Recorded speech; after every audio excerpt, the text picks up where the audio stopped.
They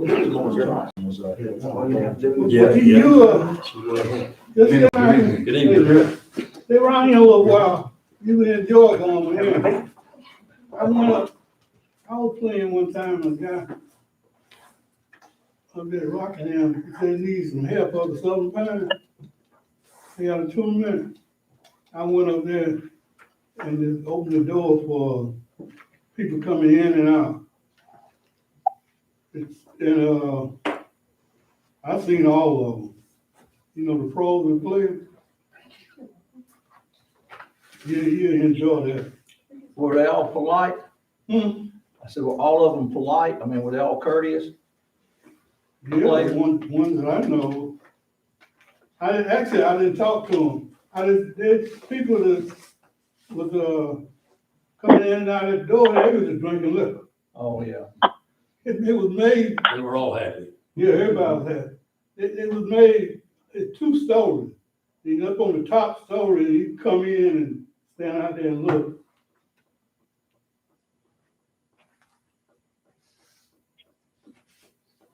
But the court, I used to go to that court down there, they sold it or something happened to it. And the one in Rockingham, they got rid of 2 of them. Yeah. Do you want to wait on Jim or? What is it, 7 o'clock? Yeah. 5:30, 5:30, sorry. 5:30. Have to meet, we had a BZA meeting last week, it was at 7, so. Sam's the vice chair, he could open the meeting if you want to go ahead, Sam. Yeah, we got a quorum, yeah. Yeah, Yeah. 1, 2, 3, 4. Open it up now. We could vote ourselves a raise and pass everything and adjourn the meeting.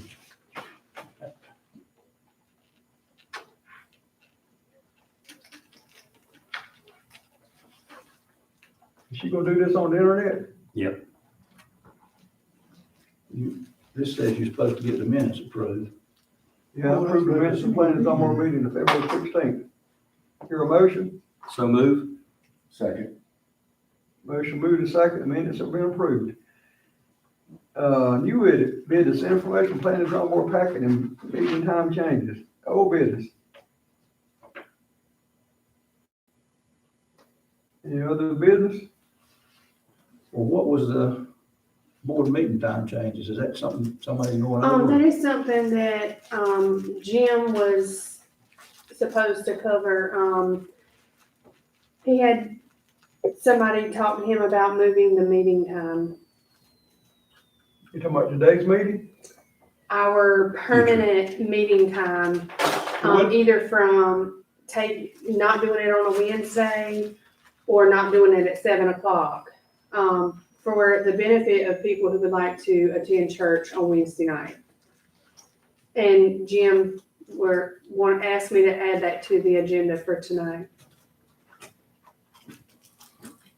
Well, if you change anything about your time or place of meeting, it's gonna be different from what's on your schedule that was passed by the board whenever it was passed.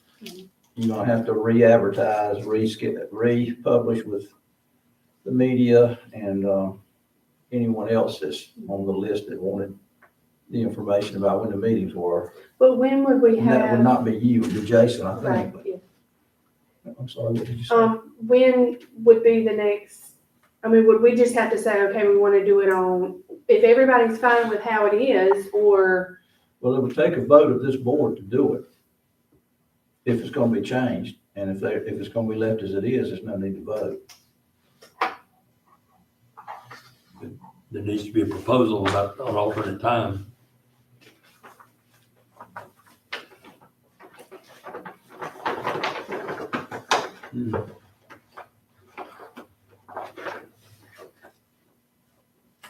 y'all don't have church on Thursday night, do you? Board of Adjustment meetings are on the 3rd Thursday, Yeah, of every month, so, they met last Thursday. right, I don't know that I could do 2 meetings in one Thursday. If I had business on both boards, as I did last week. Of course, we would not want to do it on a Friday. I do know Tuesday meeting is the city council meetings, Don't know who participates in those. Monday's a school board, right? And Monday's the school board. So it looks like Wednesday is the perfect date. If you wanted to move the time from 7 o'clock to 5:30 or 6 or whatever, but Wednesday night does seem like the better night. Well, does that solve the problem for whoever it is that wants to move? I think Jim goes to church on Wednesday night, don't I don't think it was Jimmy. Was it? I don't know who it was. Well, the time you talking about, is that, will that work? What's that? For 5:30 or Mhm. 6? Yes, sir. I mean, Hey, John. Sorry. Dylan. I'm Presbyterian, we don't meet on those. John, what's come up is a request from someone to change the day of the meeting or the time of the meeting of this board. You know, as it's set up now, it's, the regular meetings are at 7 on the third Wednesday. Right. And I think the reason we meet on Thursday is because it gives enough time between then and the commissioners meeting. to get a set of minutes put Yeah. together. Well, it start on a different day or a different time? What was the request, Brooke? just to change the time from Wednesday night for the people who would like to participate in Wednesday service of their church. Oh, So, I mean, I'm not even sure what time that would start. I don't know what. I'd probably say 7 o'clock, wouldn't you think? So we, Between if, 6 and 7. Did they give a proposed time? They didn't. Well, with this proposal, is it something that's gonna be, is it projected to be permanent? Is it gonna be, it's permanent, they wanna change it permanently? Well, since the proposers aren't here, why don't we table this until they are here? They won't miss but one more meeting. Would that make sense? Because we don't even know what they wanted. Yeah, well, you can't tell whether they're changing it for an hour soon. Yeah. I'm saying you're gonna have 7 to 6. From 6 to 7, can they still make the church? We don't know. So according to what you have on the agenda, that might be. Is that a motion? Yeah, I'd like to make a motion that we table this until the people that want to change the time are here. Second. Motion made a second. Everybody in favor? Table. Did Jim make away with us? Jim make away with us? he didn't say he wanted. Oh.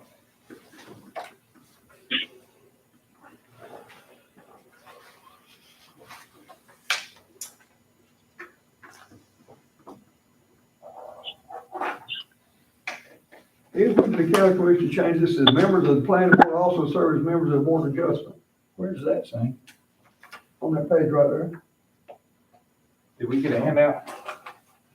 Oh, I If was, votes for planning and zoning, the planning board members, what page is that? it's on the first page. Is, what skills are needed to serve on the planning and zoning board? No, it's, what is time commitment, yeah.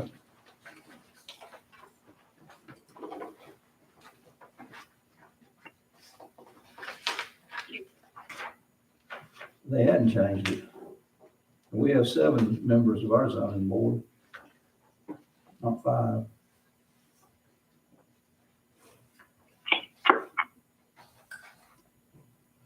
And I thought we served 3-year terms instead of 4-year terms.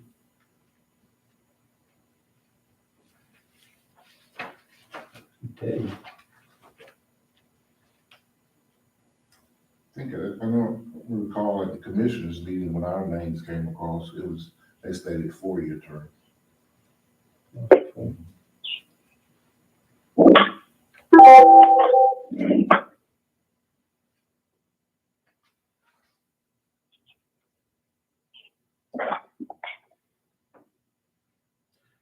According to the ordinance, it says, planning and zoning board members shall be appointed for 4-year staggered terms.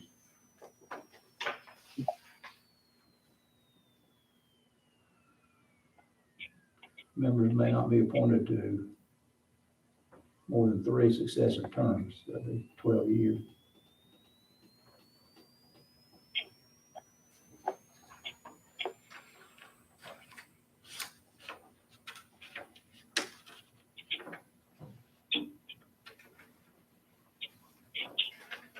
Well, are we working on this packet that was handed out tonight, or are we working on the subdivision? I was about to ask that. Is this something we can? This is part of- something that, the information for planning board members, this is something that Jean got, together for us, and Jim asked that I put it in the agenda for today's meeting. I got you. Well, is the, some of the new language going to change the number of members on our planning and zoning board from 7 to 5? Miss Jane? I wouldn't think so. Why? Well, some of this information that was sent says the planning and zoning board has 5 regular members serving staggered 4-year terms. Our board's always had 7 members, and so if there's nothing new that changes that, then I guess it would continue to be just like it has been under section 3.11.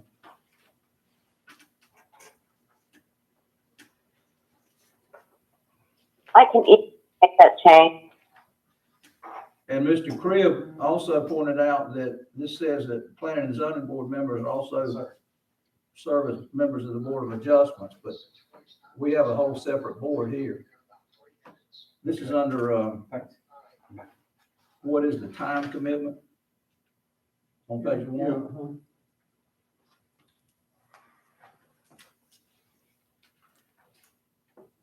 Okay.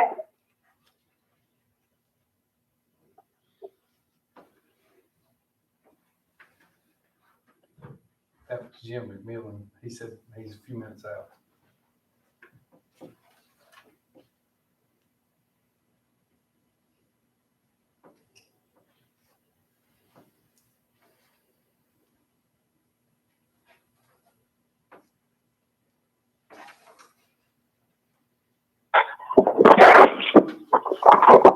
So we need to read this and approve this tonight? No. If we don't need to approve this tonight, let's move on with the subdivision That's what I was thinking. while we've got Gene. Don't you think, Mr. Sam? Yeah.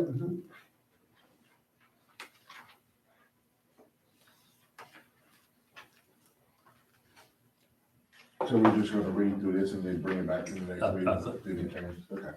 Let's comment next time. Where's Gina? Right there. She's on the screen up there. She home? Yeah, you see her moving now?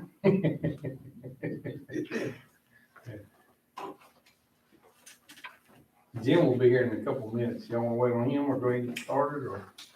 We're already rolling. How, is she gonna come in with us? No, sir, she's gonna do the Zoom meeting. She, tested positive for COVID last week.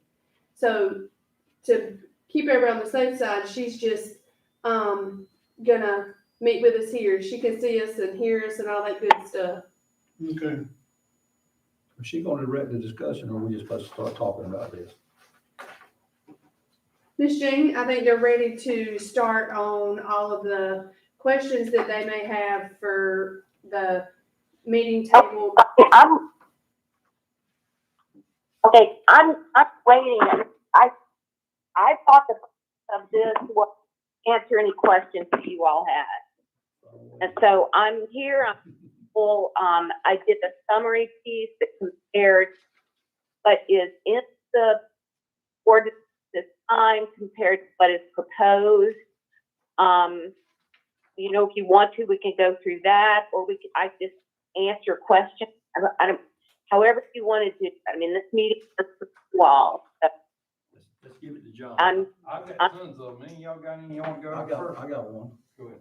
The first, and mainly I guess the biggest thing that I have an issue with is under exempt subdivisions, which is, I think on page 3.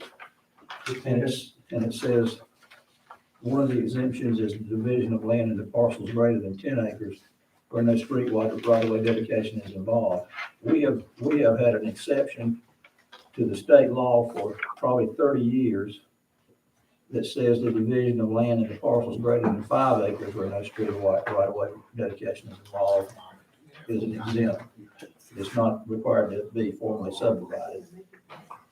I don't think we've had any problem with dividing property into greater than 5 acre tracts where there's no right-of-way dedication involved. So, you know, where it might be a good idea for some other counties to have 10 acres, we have operated, I would say at least 30 years, if not 40, under the 5 acre exception. And the reason that it was originally put in that way is that board members Hey, let me call you back, I'm in a meeting. felt like that there were people out in the country in Scotland County. We have plenty of land out in the country that some people with families may like to be able to use and divide it up easier with 5 acre and 10 acre tracts. And it facilitates the development of, not formal development, but the use of the land.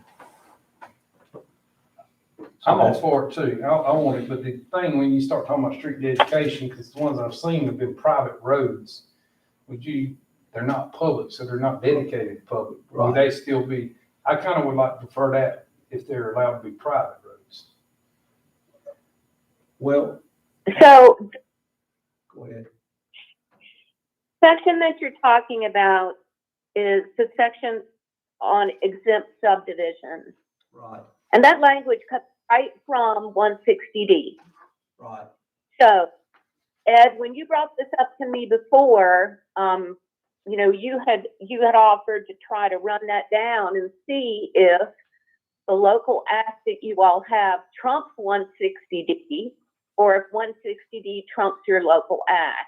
Yeah. And that's it in a nutshell. I mean, what I've got in there is what the law requires now. Right. What I want the Board of Commissioners to receive from this, what I would hope this board would recommend to the commissioners is a recommendation that we continue to use the 5 acre standard. And if it's necessary to get another local act passed to do that, then the commissioners are the group that would make that request. Okay? Is that in the form of a motion? All right. Well, no, I'm not a member of the board, but Well, no, this is for you folks to consider as to whether you want to make that recommendation. that sounds like a motion to me. Well, I'll make that motion. I'm on, that's one of my issues here, too, as well. Because state's 10, we're just making it, that's at their level, and by doing it 5, I didn't know if that would trump the 160D. I mean, I'd love to do 5, but is it because the state's at 10, are we allowed to do that?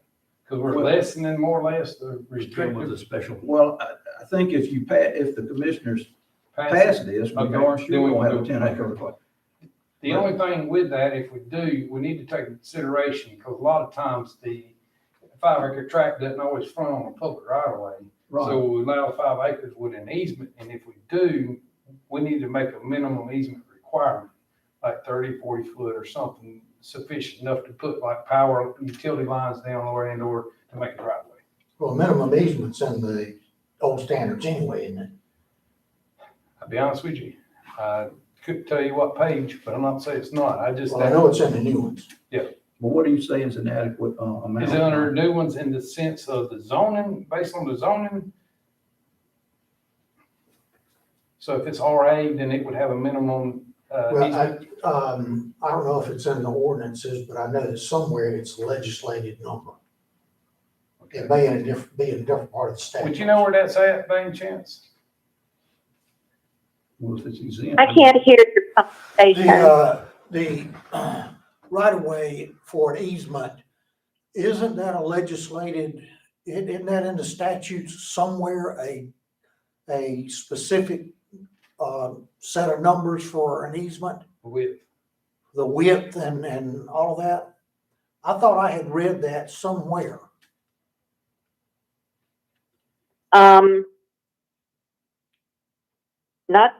Not to my knowledge, I don't think so. I don't think so either. I think it's up to us. Okay. The width of easements are generally set, either through a zoning ordinance or by a utility. Like a utility easement for, the power company is generally 40 feet. A road easement for a secondary road built today is 60 feet back to back. Earlier secondary roads are less than that. I think the fact that these are exempt speaks to the fact that there's not a way to peg the width of the right of way. I think so. I mean, that's, think if it's exempt, how do you have control over it? because if you haven't, here's the other thing where she may help us with too. Can we actually create in the subdivision, can be exempt if it meets 5.01 acres or larger, and if it requires an easement, make a minimum of a 30-foot in width easement to that property. Well, the language that is right here that has the 10 acres in it right now is That's a state. mandatory state language. That's state, yeah. Yeah, so we don't, other than getting a local modification to 5 acres. I mean, if you want to tack that on as part of the. You don't want to do 5 acres and then put a 10-foot easement to it or something, or whatever, because I mean, it's just not accurate to be able to maintain and do. So I'm thinking it'd be safe to put like a 30 or 40 foot in there so that you know that somebody could construct the road sufficient enough to handle some cars. Right, one thing that just to be reminded in making that, thought process between 10 and 5 acres, one of the reasons for 160D was to municipal and county codes across the state. So if we're gonna make a change from the state code, that's kind of varying away from the intent of 160D. Well, the other way to look at it too is the state's trying to say, okay, anytime you subdivide a parcel into county or state, municipality, wherever, if it's greater than 10, that's been there for as far as long as I can remember. That exempts have always been there. With our local modification. Right, but like if somebody came to me and want to subdivide a property into 12-acre lots and all, by state law, I could do it because it was exempt, 10 acres or greater. But then the county had one when you got under 10 acres, then the county's regulations kind of kick in then to say, and then we had one I was understanding, I don't know if any of this has ever been in writing, 5 acres or greater were exempted from the subdivision regulations. And that would help people who want to put a house 500 feet off the property without having the property touching the public right of way, and then they could put an easement. Our commissioners 20 years ago got it changed from 10 acres, 5 acres and stuff. I think it was more than 20, Sam. I think it was further back than that. Was it? I think John William Calhoun was on the board when that happened. So we've already got the What? 5 acres Yeah. in Scotland County. Right. We do now, but We want to make sure that. now we need to put it in black and white again. Yeah. We say we do, I don't know. I don't have no regulations. Well, my problem is with the 5 acre tract, everything Ann Anderson developed, you park a school bus in a mud hole. There's no, That's another thing that I was wanting to touch on when we start talking about easements and all, because, you know, you want emergency vehicles to be able to access the property, but who's gonna be the easement police to make sure you maintain that driveway sufficiently to be able to get an ambulance or a fire truck down? See, there's a gray area that I was gonna get on too, that we need to think about, or try to come up with a solution. And I don't know if Gene was able to communicate yesterday when I mentioned that to the board, was who was policing the easements. And, you know, there's nobody doing that. Well, there's nothing, if it's an exempt subdivision, that gives you the authority to police it. I mean, it doesn't give you the authority to do anything about it. Well, we're saying it's exempt from the subdivision regulations, but if we put in there that it's an exemption that will accept with a minimum easement width of 30 or 40 feet or whatever we decide upon, but at the same time, in knowing this, you have to maintain that road to meet DOT standards minus asphalt or something. Which if we want to make that recommendation to the county commissioners and they accept it, But the problem you run into is if they don't maintain it, who follows up that and you end up with roads with mud holes big enough fire truck can't get Well, down. it's just like the buffers. I mean, The zoning administrator has the authority to do that. that's Do true. you all remember at the December meeting that we had, I gave you that handout on the conditions for private roads? You remember that? Oh, yeah. A handout that encouraged you to adopt it. I mean, to me, that's the biggest, and you agreed to it. We had discussion on it and everybody was like, yeah, this is pretty good.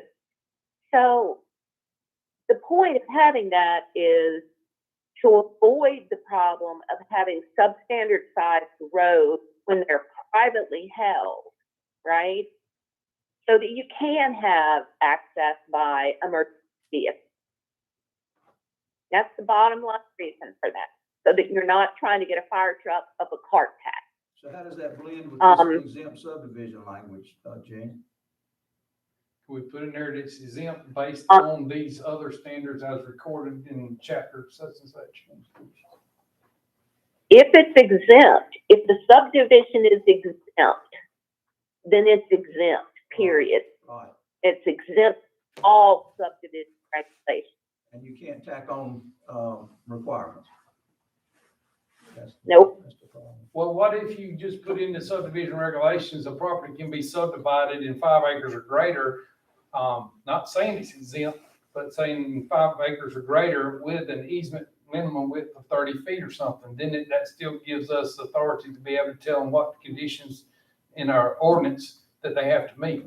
And I mean, we're thinking as an example, just make it one of the options that, you know, if You would definitely have to have a local act to do that. right, that's what I'm saying, create one that says if your property subdivided is greater than 5.01 acres, it can be done with an easement and a minimum width of 30 feet to meet the standards that set forth in chapter whatever, subsection 2, blah, blah, blah, of the zoning ordinance. When I say local act, I'm not talking about the commissioners, I'm talking about the state legislature. A local bill.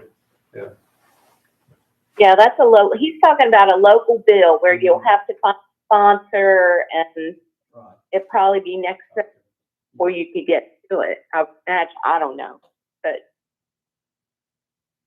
the intent of having an exempt subdivision by 160D is to exempt it from regulation. And that's why they threshold at 10 acres. If you have a parcel that's 100 acres and you're going to cut it up into pieces for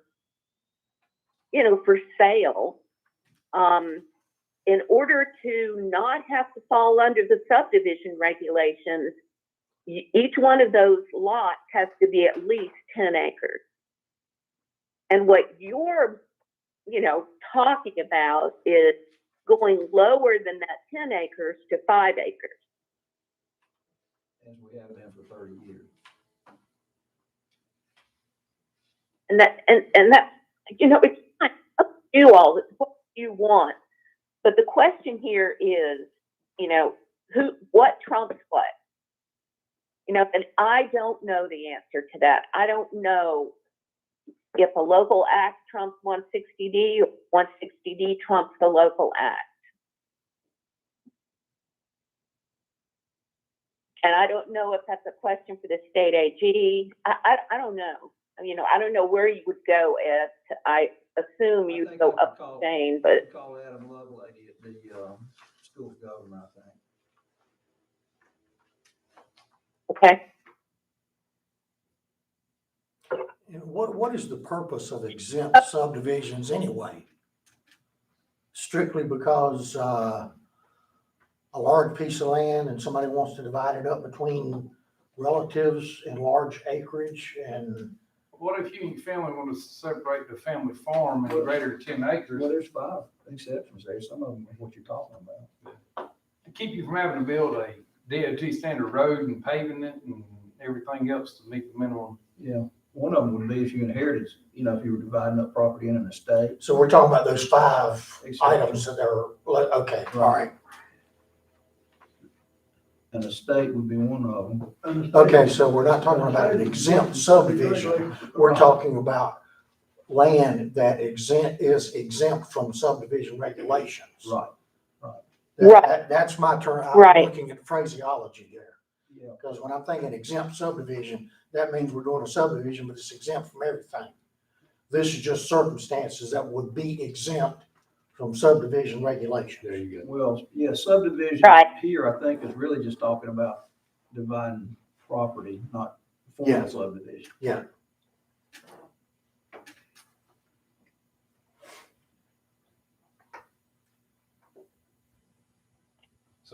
So we can enact something or we cannot without having a state legislator? Well, we can't do it. Or we're gonna, We you gonna can't. look into it? Yeah, well, if you, it's possible that our 5 acre situation may survive the modification. I doubt it, but it's possible. If you send it up as 10 acres, And nobody's in question because it's state. then we're gonna be stuck, yeah, we're gonna be, that's Yeah, what we're gonna that be. 5 acre thing it was actually approved by the General Assembly, wasn't it? Yes. For Scotland Well, it County. was, they authorized, they give us the authority locally to do that. And a board of commissioners did it, and it's never been changed.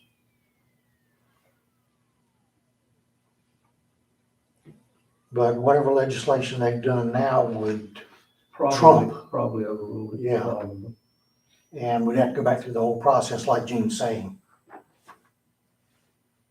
You probably would, and then, you know, the notion of tacking on some sort of, restrictions probably doesn't fly, Mhm. because this is state legislature language that we're plugging in. So what's our pleasure?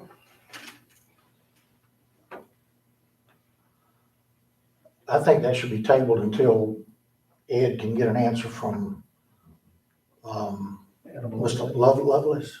His name is Adam Lovelady, and he's a, Lovelady, yeah. I've read a bunch of, matter of fact, that information that I got for, Whit about training was one of his programs. Yeah, he spoke at the, we had a Zoom county attorneys conference about 2 weeks ago, and he spoke on 160D.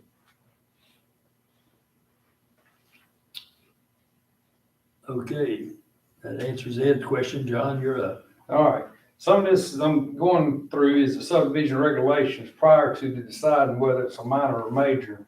So some of my questions are going to kind of bleed into one another through the regulations and then actually what defines a minor and major.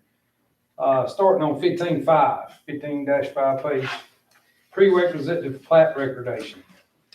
It basically saying, after effective date, the ordinance shall, from which this chapter is derived, each individual subdivision plat of land within the county's jurisdiction shall be approved by the county, by the planning board. And then, I really go ahead and start off on a minor subdivision, thinks that should be decided and dealt with by the planner. There are so many What? go on. The minor subdivisions be dealt with by the planner, not by the planning board. Not major, but the minor. That's always been that way. Yes, The zoning administrator. correct. Those are the ones that are basically on state roads, and you have to put it. Where they front on public right away, Right. where you're Right. trying to recombine or combine or With no public utility extensions, no road extensions, no sewer extensions, no water and extensions. it happens multiple times a week Mhm. around here. They're to me, they're simple enough that I think that the subdivision administrator can handle that because they've been doing it for all these years to start with. And most of this is so simple that, we'd be meeting every month and we would have probably a dozen or more to go over. And they're so simple that we'll be like, why are we wasting our time sitting here doing this? You know? Yeah, and I did notice in reading through that, and I don't know if I mentioned this to Jane or not, I sent her an email yesterday, I don't know if she got it, but, if you look at the process that the board would have to go through, it's exactly the same thing that Brooke has to do, and the board would just be replicating, such as calling an engineer or somebody like that. Brooke would have to do exactly the same thing before we ever get a hold of it. Usually when you do that, you're talking about something major. That's when you start getting utilities, road design, water, sewer, stuff like that, that they may want to verify and check that the plans are correct. And that's when the county could call in an engineer surveyor, depending on if they have questions reference to that. Yeah, but if Brooke has that authority and it is in the ordinances, I don't see why we would have to replicate what she would do. And I'm in agreement with you, John, that if Brooke thinks that it's acceptable since she's already been doing it, and other than turning the responsibility to the board to make that decision, I'm in favor of leaving it with the zoning administrator. Right, well, you've really got two layers of protection, because about 95% of the maps are gonna be done by a board member right here. Well, even if not so, Yeah, the but surveyor's most got of to them play will by be. the rules, you know? Yeah. Mhm. Most of them John's gonna do. You feel like you can review? She's been doing it. She's Yeah. been doing an awesome job. Right. Make that in the form of a motion so that we can get something on the table and pass. Well, there's so many things here that are associated with it in the regulations here that it would, if we were able to exclude that, it would trump and exclude some of the issues I'm having with this document, but this document would have to be redrafted significantly. So that's, Well, is it similar to what we have been calling an abbreviated plat review process, John? Yes, And and why can't what, we use that? Oh, well, what's different then? what actually defines a minor subdivision is one of the items. Could you have the abbreviated plat review underneath that as a subheading or something? Well, you see, anything that's minor is pretty much gonna be anything that's so simple that we deal with on a daily basis that she could handle. It's the major where then it gets complicated. So even with the abbreviated, Okay. Go ahead.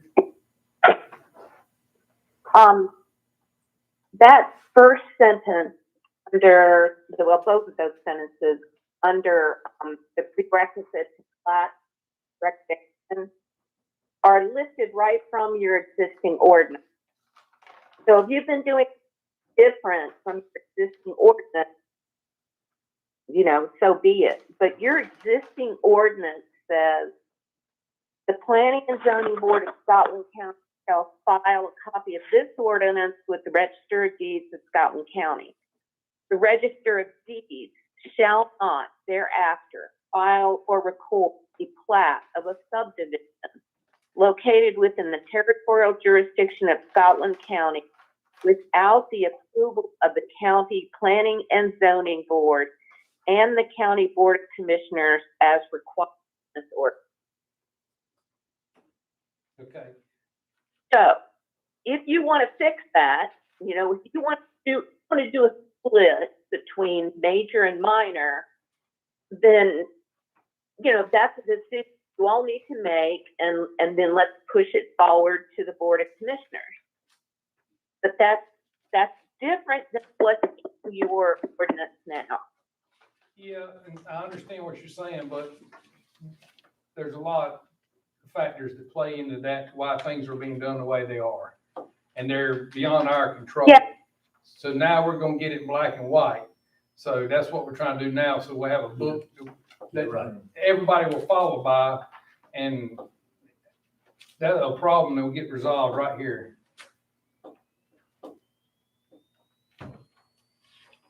Okay. But a lot of these other questions I have in here or comments kind of follow in that line, that if you do that, then it would get rid of some of these other issues, like adequate public facilities. That's just saying that we would have had approved to make sure there's appropriate water and sewer for a minor subdivision. That, you know, most of the time when you're doing this, it's a one single residential family lot, or it's just adding a little bit of property to an existing lot, and really utilities doesn't Right. consider that. So that would kind of exclude that, in my opinion, or wash that away. Yeah, this is a bigger issue for major subdivisions than it is for minor.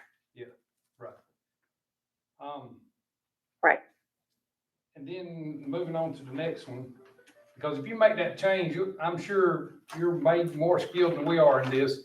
You'll adjust all the additional paragraphs that are affected by it. So moving on, the next one would be variances. What page are you on, John? 15-6 now. Brooks, what department in the county has been wanting one dwelling per parcel? Is that inspections? What department, do you know? Are you talking to me? No, I was asking Brooke if she knew who was requiring that. Oh, okay. I repeatedly get told that the county wants one parcel per dwelling. So if that is true by whoever that may be, when we're talking about variances, we run into a lot of problems where people who want to subdivide their house off, whether it be for financing to be able to do improvements, or there's two houses on the same property and their child wants to move in one, but their parents will sell it to them. Well, the problem is you have to subdivide the property, but because these houses were constructed so long ago under whatever rules they were, they won't necessarily meet today's minimum lot size requirements, or even if they did, may not meet the setback requirements. So I was wondering if we could either have a variance or something in there that was like a grandfather clause, or may have to do under a variance, that we can still subdivide it, even though it doesn't exactly meet the today's minimum lot size requirements or setbacks. Because you can't move a house that's already there. And if it's too close in between them, say it's 50 feet between them, but the rear setback's 40 and the front setback's 50, it's just not gonna work. I've run into that some, and I didn't know if that was something we could put in there, whether it be under variances or another section that would allow us to be able to subdivide, even though it doesn't meet the minimum lot size requirement. Does that make sense? I mean, I understand what you're talking about, but I think you'd be opening a Pandora's box to do that. Okay. That's just, I mean,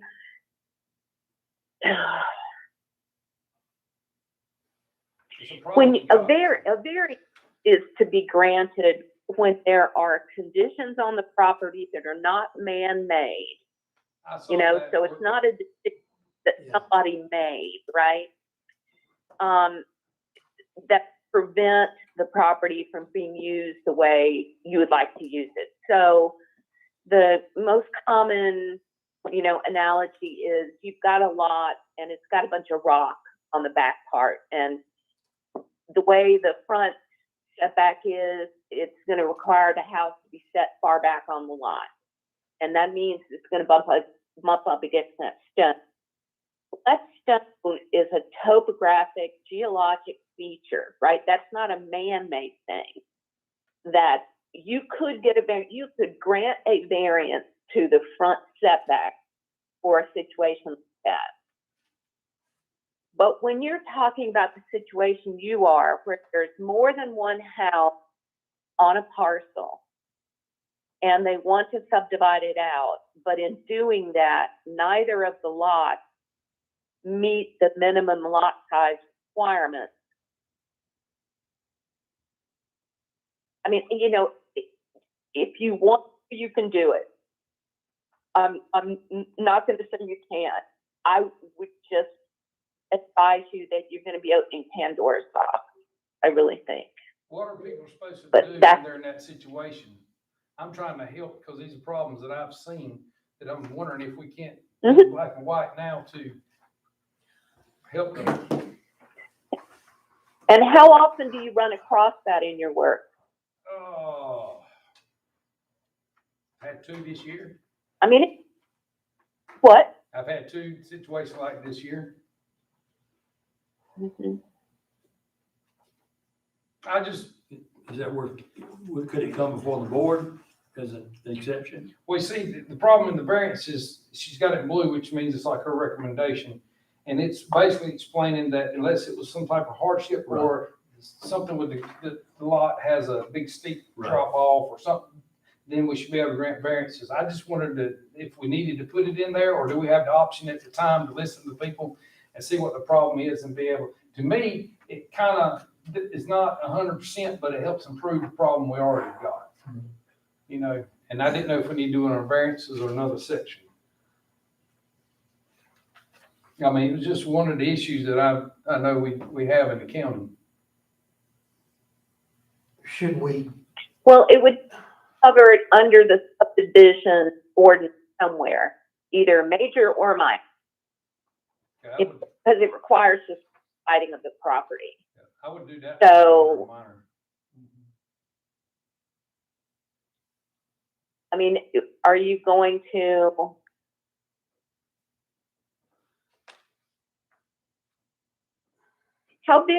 Like, on average, how big are the parcels in total that you're subdividing or being asked to subdivide? What are they, an acre, 2, 5, what? I would probably say, average acre and a half.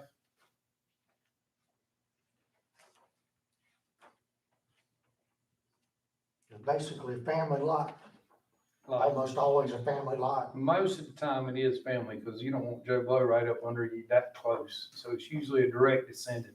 And I know other counties in the past had like a family exemption where if you were going to sell to your son right behind your house, because you're getting older, your health's getting bad, I need somebody to take care of me, da, da, da, da.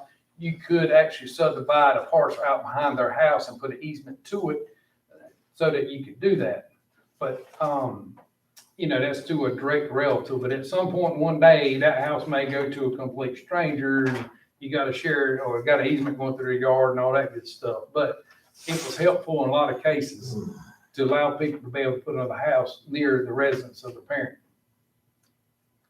Now, there's an exemption under this language under exempt subdivisions. It says division of a tract in single ownership whose entire area is no greater than 2 acres into not more than 3 lots where no street right of way. Yeah. Is that close to what you're talking What about? page you on? Well, I'm on that. You on This the is something handout? Will just gave us today. I don't know how That's- associated with. That's in there. I don't know whether that's similar to what you're talking about or not. It That could should be. cover it. And now what I'm saying, some of these will overlap a little bit, forgive me if it does. But these are just issues that popped up in my head that I know I would like to try to come up with a solution for if there's one possible. This says where they meet the standards of a local government. So you may have one where they don't meet the standards. Most of the That's time what they you're talking about. I'll go ahead and tell you most of the time they Yeah. won't. So that may be where you are. I'm just trying to put something, whether put in the variance or in the ordinance that kind of, because you know, a lot of this stuff that people are dealing with was done from so long ago that there's just no way you're gonna get certain situations meet the today's standard, and you already have an existing house there.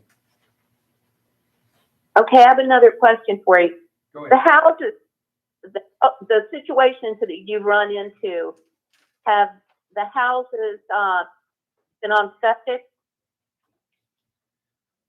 I would say yes, on average. We are in the sand hills. We have a lot of septic. I would probably say so. Well, I mean, if it's outside the county, I mean, the county doesn't have countywide sewer, so it's got to be the city, right? So it's on a septic. So if you're subdividing those lots, or if you're looking for a way to create an opportunity for people to subdivide those lots and have 2 separate lots, if that's something you all want to do, then the caveat that I would put on that is that provided that both lots to support their own independent, In that case. because you're creating Now, I don't really a Yeah, we can't hear you, but I agree with you, because you're making a potentially smaller lot than the minimum lot size requirement. So then it becomes a factor, do you have enough for septic, you know, where is the septic field, and do you have enough if you need to add on to it? Now, I don't totally disagree on that one. and so I'm saying that if that's something you want to do as the planning board, then why don't you consider putting some type of caveat on it like that? Because you can't create a substandard lot of record and create simultaneously a lot that won't support quick disposal. I mean, that's crazy. You don't need to be in that business. Right. And I wish I knew, I've always been over the years been hearing that the county require 1 dwelling per parcel, and I just don't know where that's stemming from. I thought you were talking about one where they were already located there. I am. They already have. I am, but sometimes people won't need to subdivide the property because they want to do something with it, because But don't they already have? well, that would be, Yeah, right, they already got existing septic systems, correct. And I'm probably just took the wrong turn for a second. But you're right, they would have existing on there, but, Maybe an odd-shaped lot, if you got it. Right. But, one of these things was coming up because I always kept hearing that the county required it, and I don't know where it's coming from. I just, something I've heard. I know that could be an issue at some point in time if people were gonna go get a permit to make an addition to the home or something to be able to get a building permit or whatever. But she's right. If you added a bedroom or bathroom or something, the septic field might would have to be increased. But I don't really have a problem saying, you know, if it's been approved by the, I guess it would be the health department. I don't know. I don't do that. That, you know, it's adequate size or something for it. That'd be one of the stipulations. You know, we do come across that some. Now, I'm gonna tell you some of the problems I'm running across, but doesn't mean we're always gonna have a solution or gonna agree to have a solution for it. I'm just trying to help those who've come to me that I, you know, that are having issues in the county. And some of this stems back to, people subdividing properties without having surveys, you know, lots not meeting the minimum requirements at the time, houses up against one another. That's the whole reason for having zoning and such. And some of these probably stem from that problem, so. But anyway, so what do we need? Just agree that if we, but is that, something we'd have to put on the variances? Or is that something we would put one of the requirements under the minor, or? You're talking about the septics and well, If we do want to, because the houses are existing, they want to meet the minimum lot size requirement, but yet they need to subdivide it for various reasons. She's saying, you know, we add to it that as long as the health department approves it because of the waste system on the property. Is that something you can put under one of the variances that would be allowed, you know, for a variance? Or would that be something we put under the minor, the subdivision? Well, you know, I don't know whether this language got incorporated into, I don't have my copy of that whole thing with me, but under the existing ordinance, it says when considering a variance, the planning and zoning board may impose such conditions as will in its judgment secure the objectives or standards of the ordinance. You are able to bend from them, but I kind of took it from pretty much if the topography or a, Something natural. Yeah. right, Physical. is particular our only specific. option of being able to grant a variance. And I was That's what is just, listed in there, on the existing ordinance. oh, you're existing, Yeah. I'm looking at the new. You see, I think some of these things that are old are not necessarily bad. Oh, yeah, yeah, I I mean, agree with you. you know, they give you some flexibility. Right. Ed, that's not included in the rewrite of the variance conditions. That's what we were just That talking kind about. of latitude. That's what we were just talking about. That's what John and I were saying.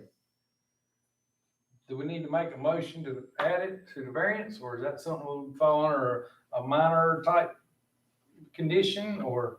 I think you added to variance. I think you add a minor subdivision. Okay.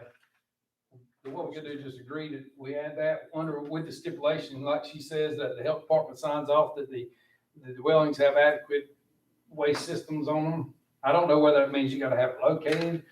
Did they look in their files? If they have files, knowing what size was supposed to be constructed? I don't know. That's not my expertise, but that's why I'm kind of depending on her to tell us what to do and how to do it.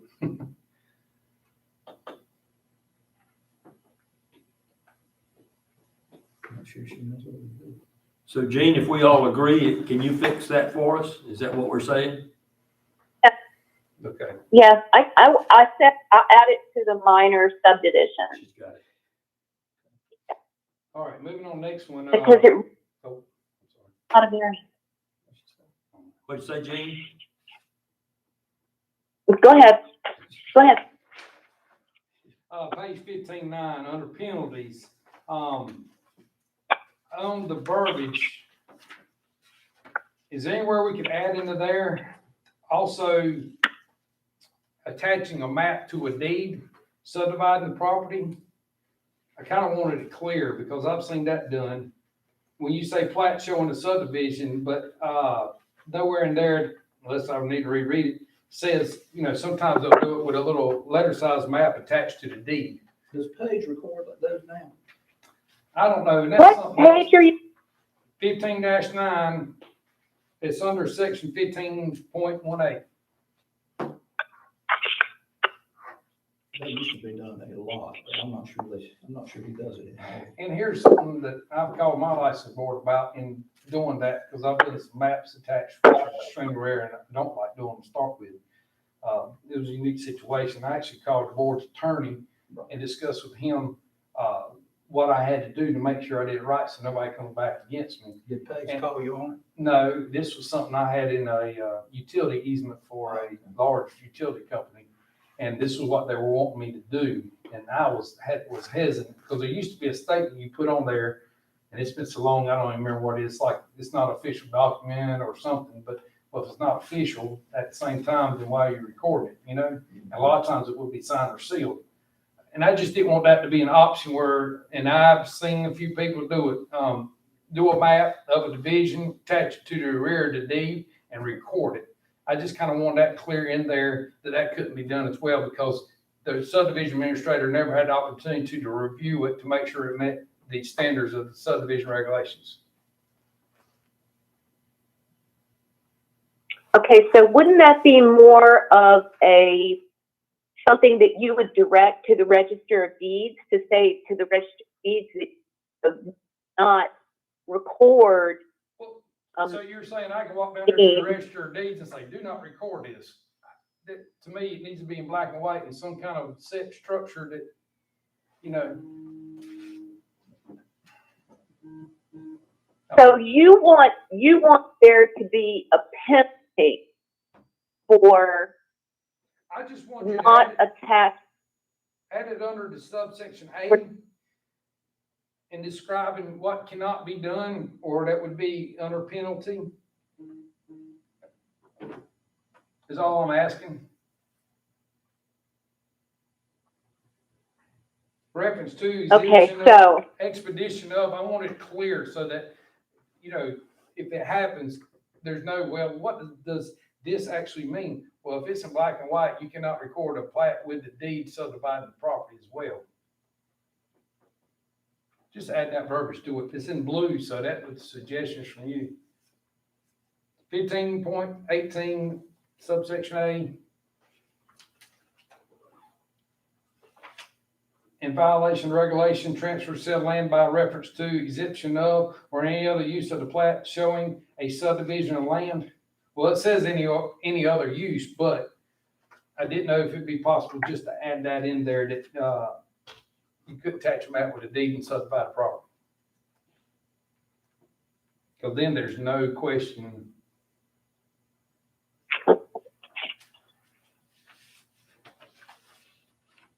okay, and you want to put that in 15.18, which is entitled penalties, Correct. right? Yep. Under A, Yep. you want it to be in that paragraph. Yes. Wouldn't that, where it would need to be put?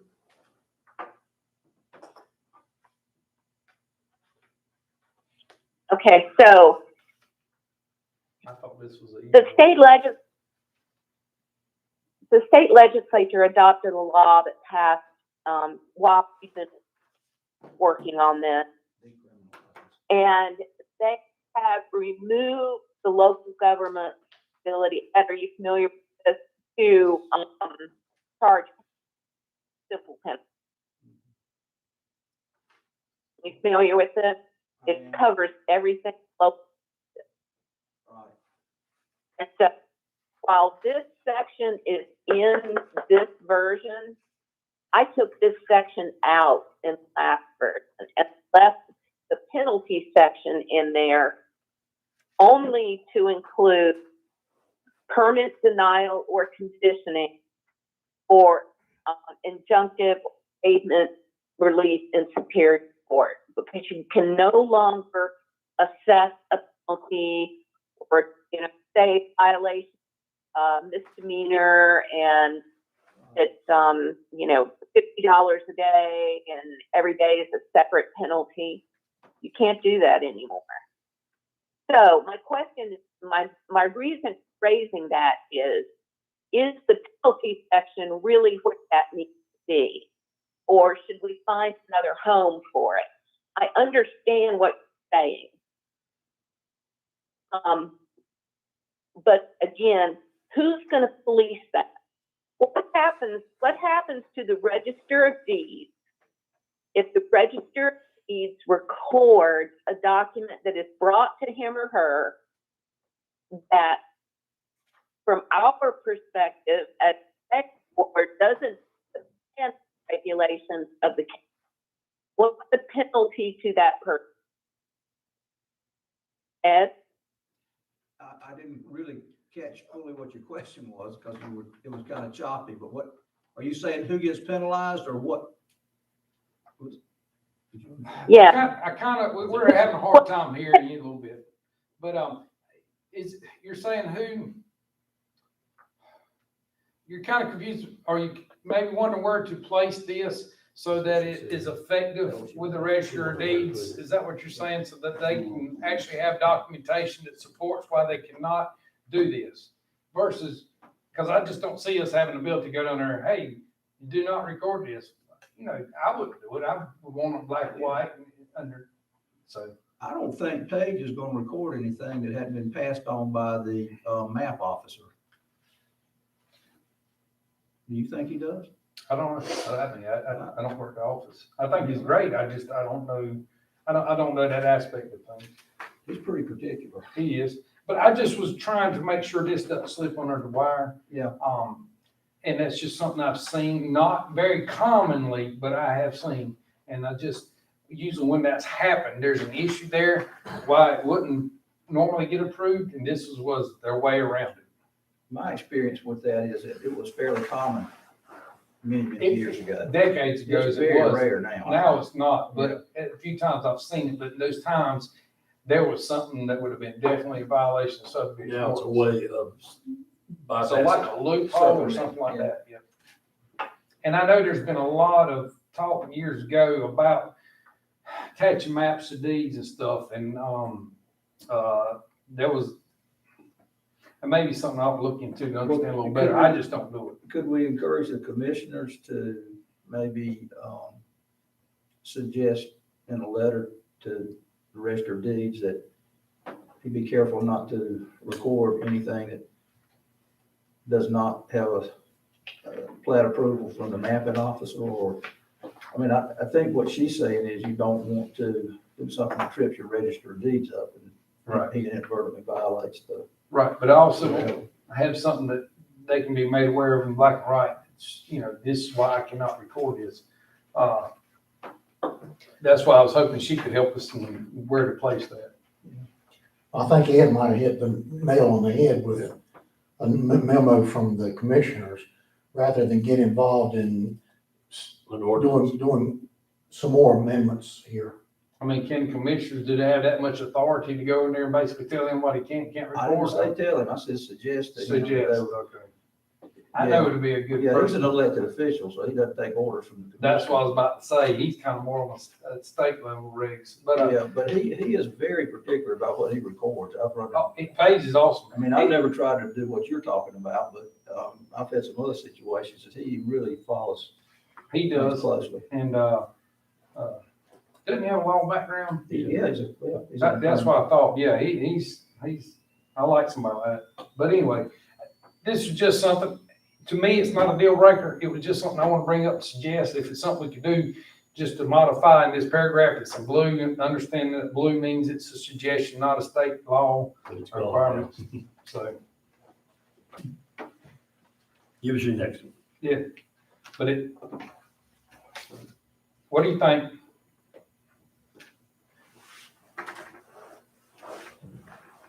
Want to think on it? I don't know what more to say. You know, if you want to create a separate section in here that states that, we can do that. You know, we can create another section So are you saying that? that says, Let's remember something. We have opportunities after this to make additional changes. But we're gonna have I to, understand you would like to get everything found as much as possible now. I'm asking for 100%. Right. If I get 75, I'm gonna be, hey, that's just the way it works. I'm making suggestions, I'm pointing out things. Right. If y'all don't wanna do ill beans about it, then that's everybody's decision. I'm just throwing items and issues that I've come across out there that I'm trying to get what I can done, but whatever happens is beyond my control. Yeah, but are some of But these? I'm not are against some of what these you're what saying. We can take care of later. Probably, but being that it's in blue, but it sounds like she basically made a copy. If I heard you right, forgive me because you're cutting in and out. Okay, You copied it from an actual state general standard or something. It's been Good. because of civil penalty. let me Okay. clarify this.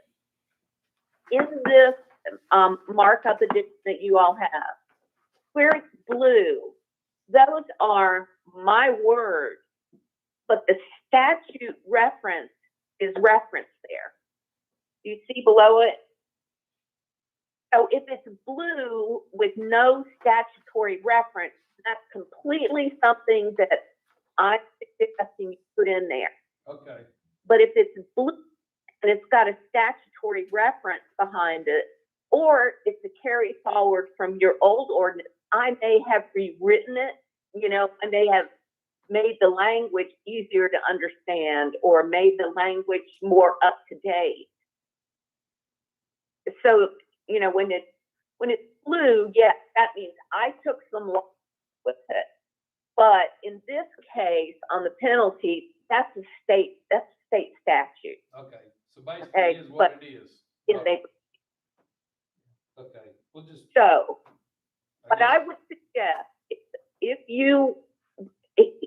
is not uncommon to put in a zoning ordinance that the register should not shall not, but should not record any deed that is accompanying a subdivision without an approved subdivision map. I Does think that would work. get at I think that would time work. for Yep. I like that. I think that would. just make it its own little section, if Okay. that's what you wanted to. So do we Okay. just tell her to, or we vote, or? We all agree. Consensus. Mhm. All right. I'm getting under, page 15-11 under definitions. And this may not be where we need to do this. Like I said, some of these are running in and when topics that concern me, I just put a post-it note, put my question down, but it may run into something I ask later or vice versa. Explanation of an access easement. We wouldn't put the minimum width that we decide, if we decide one here, would we, or would we wait and actually put it in with the actual minimum, the minor subdivision regulations? Like if we did end up going to 5 acres exemption, well, not exemption, but say if we did something like 5 acres and we had to put an easement in that we got the minimum width. Is that where we do is here or somewhere else? Yeah, don't do it in the definition. Okay, I'm asking. Do Okay, it in the paragraph you're writing about it. all right, we can get that later then. Here's another thing, building line, the definition of the building line. I don't know if you do it here or in the possible zoning for setbacks, but is there clarification that that setback line is to go to the actual building wall of the exterior structure, or is that to go to the overhang of the structure?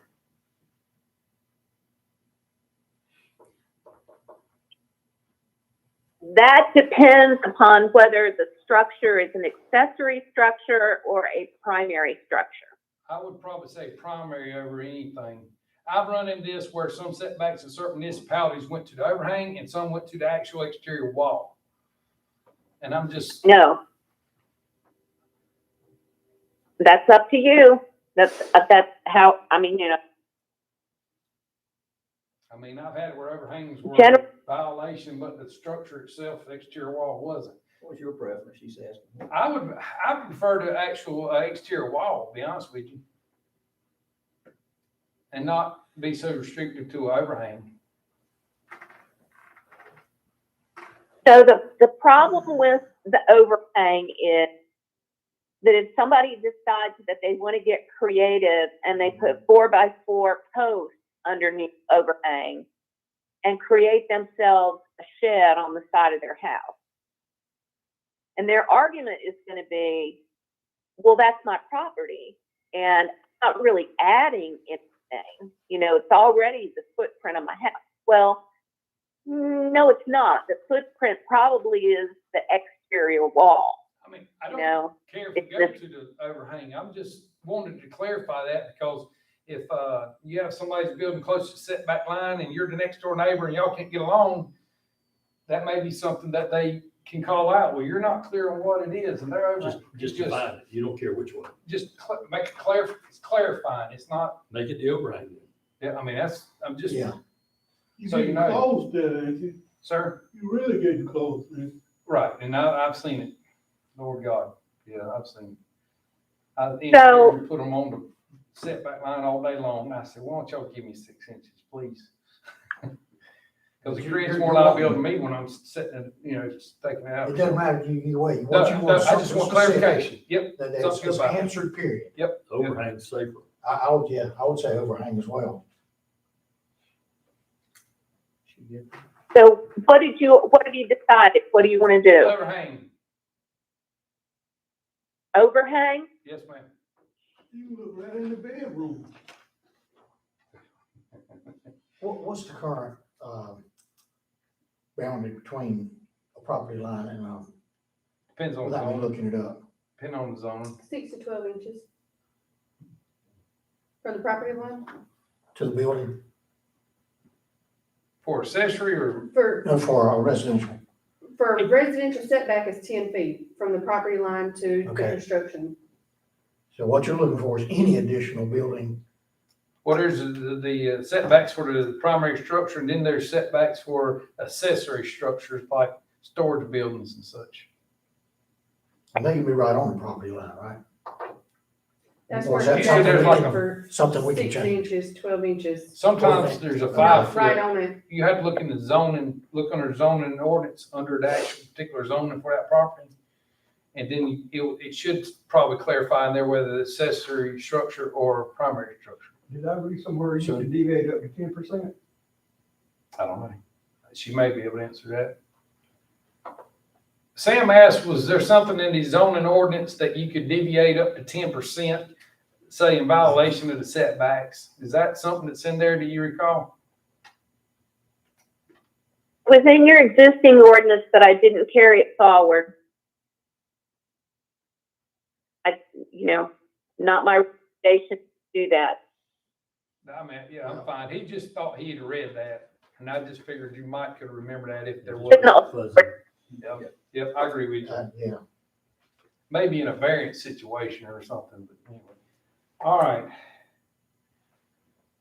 Well, here it goes. On the definitions for drainage easement, I guess we wouldn't decide a minimum width for a drainage easement in the definitions either. No, Okay, leave that alone. because that's going to fluctuate with what the uses on the property are. Gotcha. And that generally is gonna be probably in a major subdivision where engineers are gonna have to design the amount of flow going through there, what size of ditch is gonna be needed, and then, okay, that's fine. I just throwing it out there.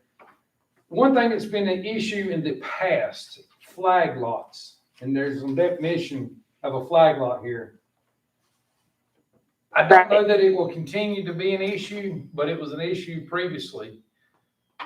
If we are gonna have a definition here, I would like to have a minimum width for the pole portion of the lot. You got the pole and then flag.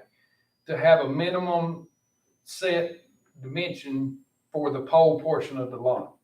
Because you don't want somebody doing a 5-foot strip that's gonna act as their driveway to get to their lot. You want to make sure there's something there so that they have adequate room and it's across the board clear and nobody can argue. Would you put it here in And I definition? think, Or would that go under the zoning regulations, for flag that lots? would go zoning regulations because the zoning regulations, reference the North Carolina DOT minimum standards. And that's in the Okay. ordinance. So when you say that, the DOT standard, you talking about for a normal road right-of-way width? So if you Yeah, have- their minimum, which is 20 feet, right? I'm sorry, what was that? 20 feet, right? Okay, so basically it says the pole portion would be a minimum 20 feet. Is that what you're saying? Right, Okay. right. And that's adequate, isn't it? Yeah, I wouldn't go any less, but I just wanted everybody's thoughts on it. I'm glad it's in there. I didn't realize that. You just taught me something we may need to know about. But I was thinking no less than 20, so 20's okay with me. I just wanted to bring it up. So I'm making myself a note so I know. Okay. Let's get that one because they had brought that one up.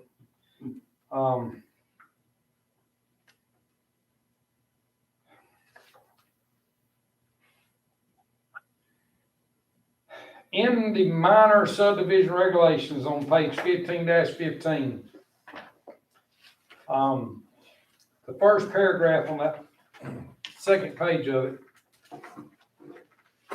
makes reference to the minor subdivision procedure may not be used a second time within 3 years on any property less than 1,500 feet from the original property boundaries of anyone who owned, had an option on, or any legal interest in the original subdivision at the time the subdivision received preliminary or final plat approval. Is that something that stems from the 160D? Because I've seen it there. Is that just No, that's been language in zoning ordinances for as long as I've been working with them, which has been 40 years. That's just like standard language. Now, if you want to deviate from it, you can. well? Up to If you want to subdivide the property without doing like a grantor grantee search in the deed or something, how do you know when it was last subdivided? Without doing a bunch of research. The people may or may not recall it because they may not be, well, I guess is it under the same ownership? Well, it says that, but what's the purpose of the restriction? I think it's ridiculous. I mean, maybe she knows. She just said it's been in there, but that make it Right, right. but I mean, if it's on the internet, is it right? No. I mean, is that something, I just think that's a little ridiculous. So if you cut a lot off, why do you gotta wait 3 years before you can cut another one? Maybe your mama's gotten sick and you need to take care of it. You need the financial means to take care of it, so. What's the objection? what do you want? Yeah, what's the reasoning behind that original? You have any idea why they originally did that?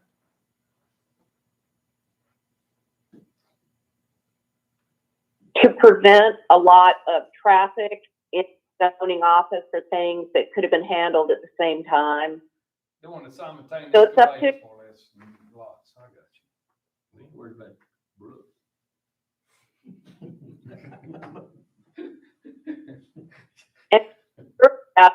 And take it out.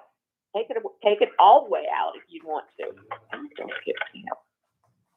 I see her point. It's not a bad That's one. the only reason, I mean. But if that's the only reason, odds of that happening may not be very common, you Worth know? having it in there. There's got to be a reason for it being there if it's been there for 40 years. Well, that's what we're basically asking, and her only reasoning that she gave us was, It's been there for 40 years. I guess so. So you just can't just boom, boom, boom, boom. When you could have, say, you ultimately end up cutting off 4 lots in 2-year period. I guess what the reason behind it is, okay, you should have just went ahead and did a subdivision plat and created all 4 of those lots at the same time instead of piecemealing it together. Maybe you didn't have the money to do that at one time. Well, I mean. It's all help, it's also to help people skating around the application of the subdivision regulations. You know, I cut out one lot now, I'll wait a little, then I'll come back and I'll cut out another lot. And eventually I'll get all my lots cut out, but I won't have to have a public street, you know, or I won't have to put in utilities or Well, how can any of that. if it's a minor, it has to be fronting on the public right away anyway, correct? Right. So the street wouldn't be an issue because you should be doing it on public right away.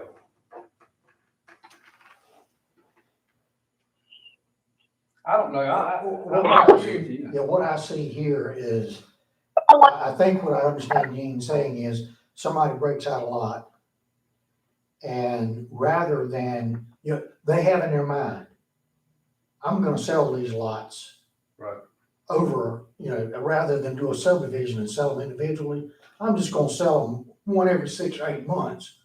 So this keeps them on the honest to doing a minor subdivision instead of just breaking one lot out at their discretion. well, they're still gonna have to go through the minor subdivision regulations, even cut the one lot out.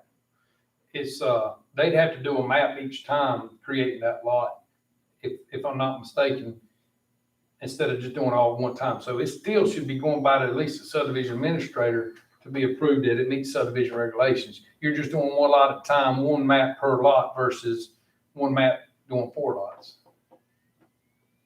And then when you get so many, then it becomes a major, and then you have another ball of wax. Then I got a question.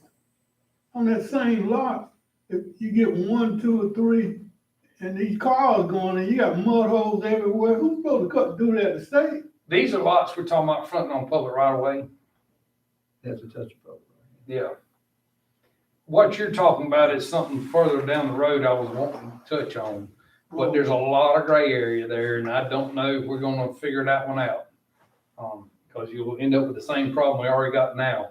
Yeah, we've got minor subdivisions in the county, Hobbiton Road for one, Spratly Lake for another, that the individuals that develop those subdivisions, they are not maintaining the road. So, and I met with the board yesterday, and Ed might remember, that was one of the things that I mentioned for them to have discussion is who is going to enforce it, and are we going to enforce it? Because I think it is an enforceable item as it stands. It's just not being enforced. There's nobody to do it. The ones that I seen, the mailman don't even go down there.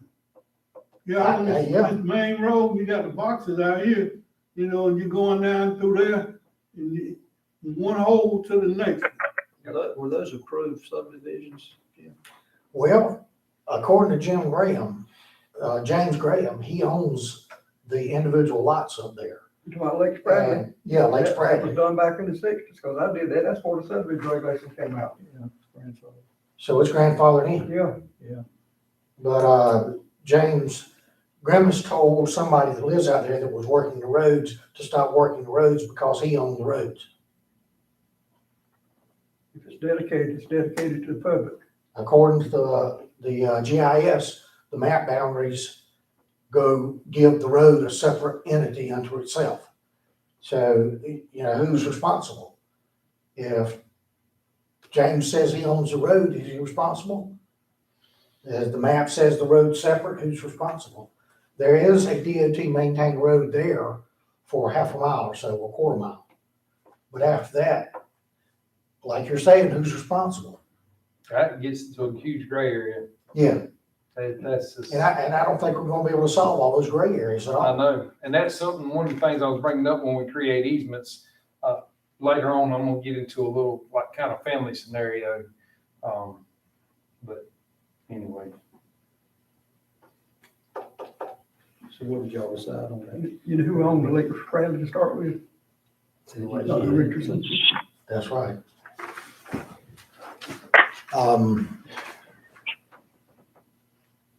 Back to your original question, John.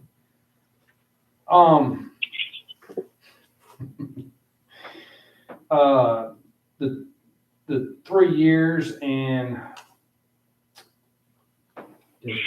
the distance and the 3 years, but I mean, it's up to y'all.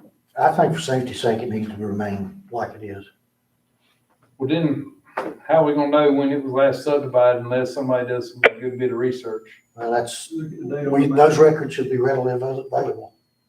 If you didn't know there was a map, and I guess you'd have to do a grant or grantee and backtrack and see if the deed references to a recorded plat and all. That'll just fall more on, planner and I guess surveyors on that one, I guess. But that's gonna suck because. Well, the planning department is supposed to keep their own record of every subdivision that takes place. A file should be created for every subdivision, whether it's minor or major. So that, and if that's true, then that should be so hard to try to find. I had thought about making a suggestion, and I hope I don't get crucified for it. But if whoever handles the GIS, as they update parcels, as they get subdivided and recombined, maybe making a line item under when you hit the identify for the parcel, have a section under there like last time subdivided or something, and refer to the map or the recorded map or the date or something. But that may be putting work on somebody who might shoot me for it. It's just an idea. That would be a quick way to find it, but You're talking about putting that in the GIS maps? yeah. I don't see why that couldn't be put in there, depending on the software. I just may have made an enemy. I don't even know who's doing it. That's just one more thing for them. It would be quick for her or I or anybody else to go and see when last time that was subdivided. I mean, now they'll put what the last sale amount was in the deed in which it was conveyed, which you could probably go to that deed and read it and see if it referred to a recorded plat too. Mm-hmm. I may not want to go there. I may just want to leave that alone. Yeah, Yeah, let's do that. okay. Yeah, because I don't want to make work for anybody else and then be mad because John McLean brought it up. You will get blamed. Oh, no, I'm already worried about how many buses are gonna run me over now. Okay. Next one is, forgive me, it's the surveyor in me, under plat, the definition of plat. How about a map reversing the lingo, a map surveyed or a plan, not a surveyed map? I don't know. I don't know if that's a big deal or not. That was just something. Is that not in the 160D definitions? It may be. I don't know. I think went it through is. it and opinion. I'm trying to find it, and I can't I'm not find it. too caught up on that one. It was just a quick suggestion. I think it'll be fine. Fine. A map of a surveyed property was the only thing I was gonna say. I know what I did. I started writing it and I stopped it. That's why I'm getting confused. A plat being a map of a surveyed property, is really what a plat is. But anyway, it's all right. Let me ask you a question on Yeah. that. If there are other places to find the definitions, do we need to repeat that definition in our paperwork? I don't know. Usually in the beginning of the, either in the regulations, and I may not have got to it yet because it was one of my pet peeves, but she addressed it. I just don't remember whether it's in there at the beginning of minor and major or at the beginning of the subdivision regulations. But she put in there a plat's required anytime the property subdivided. And that's huge. That right there, that is like the mountain of the driveway. I mean, it's just, that right there is going to cover so many issues. And it may go back to that one I talked about earlier about the under civil penalties, about attaching a map to a deed, Mhm. you know, having a recorded plat that's gone before the subdivision administrator, you know.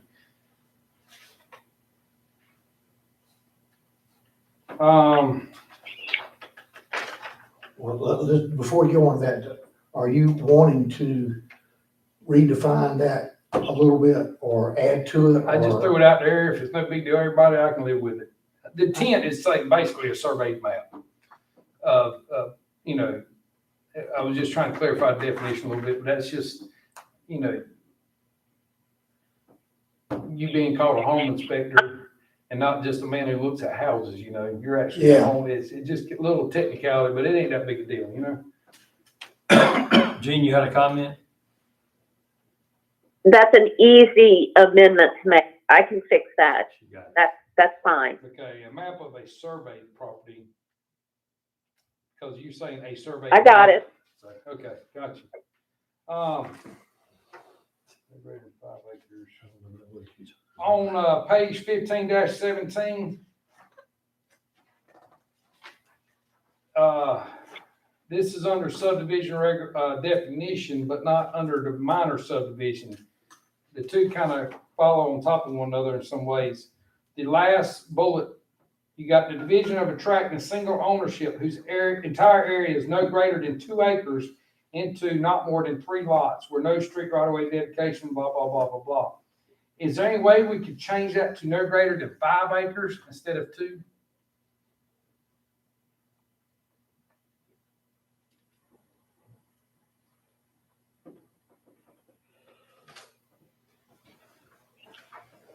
And why the difference in the 2 acres and 5 acres? What's the rationale for changing it? What if you got 4 acres and you want to make 3 lots? What if you have 10 acres? Well, the bigger it is, I the mean- more then you might could get in, if you want to make so many lots, then you might fall on a major. Then you gotta go. Well, I see what you're talking about. Currently, we have county has 5 acres. You're trying to get it up to that 5 acre Yeah. number. If the county still keeps the 5 acres. I think that would benefit a lot of people. Yeah, is there any way, is that a legislated number, or is that something we can change from 2 to 5 acres? She hates me now. Okay. The definition of a subdivision comes from 160D. So the definition is basically any and all divisions of a tract or a parcel into 2 or more lots. It doesn't say anything about the size of the lot. It just says 2 or more lots, building sites, or other divisions. So where are you talking about the size? Under a 4. It's under number 4, right? Yeah, but this may not be the place to address it. This may get into the minimum, the minor subdivision, what defines a minor subdivision Yeah. versus just subdivision. That's what I'm saying. Some of this overlaps. Well, this is neither, isn't it? This is just definition of subdivision, but that being under there, the division of a tract in single ownership whose entire area is no greater than 2 acres into not more than 3 lots. Yeah, but that's neither a minor or a major, that's exempt, right? Well, that's just, it Right. could be, I'm just, Is that Yes. right? Because if you read this, if you read the paragraph above, however, yeah. the following shall not be included within the definition, nor be subject to the regulations of this ordinance. And so what that picks up is the exempt provision. So you're rereading the exempt provisions that we looked at, a little bit ago.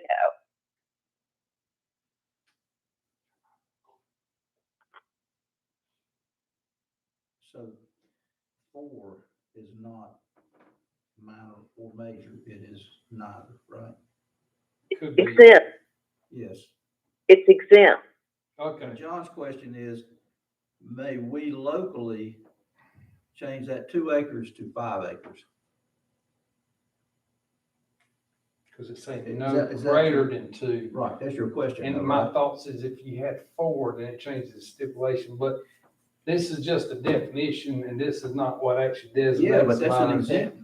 And again, if that definition's in 160D, I don't know that they would have an option to If change it's that. there, we probably can't, but this was in blue, so you gotta think, I'm That's what I thinking was asking. suggestion, but it could be, and Is it changeable, Gene, or not? No, this is the exempt provisions from 160D. Okay. So it's only changeable with a local act. Only changeable with the local, I guess, who knows, but yeah. Well, the legislature did it, they sure can change it. Well, I just being in blue. Well, I'm just saying, if they do it, they can change it. Yeah. If they want to.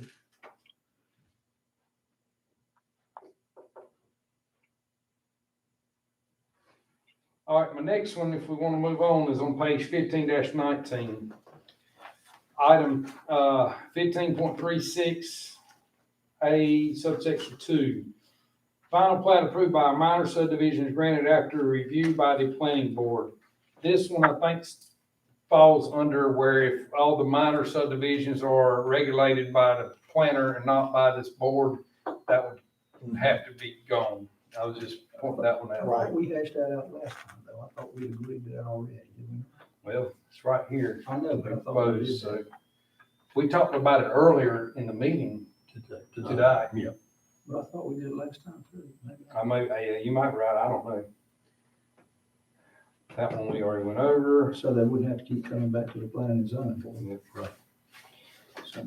Okay, so this section 15.36, that's where you are, right? Yes, ma'am.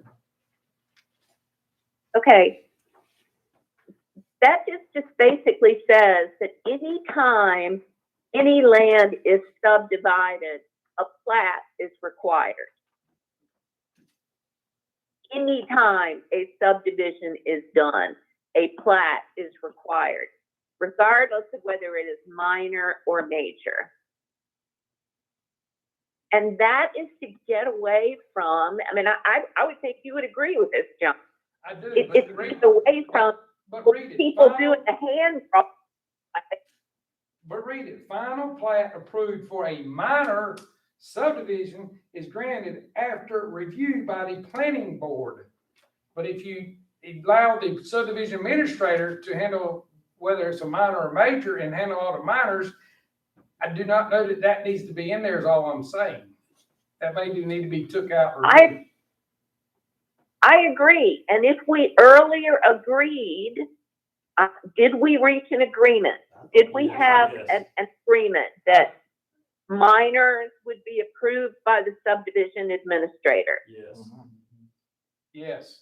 Okay, So then that takes care of out. that. I'm just pointing out that if that does happen, this may need to be removed is all I'm trying to say.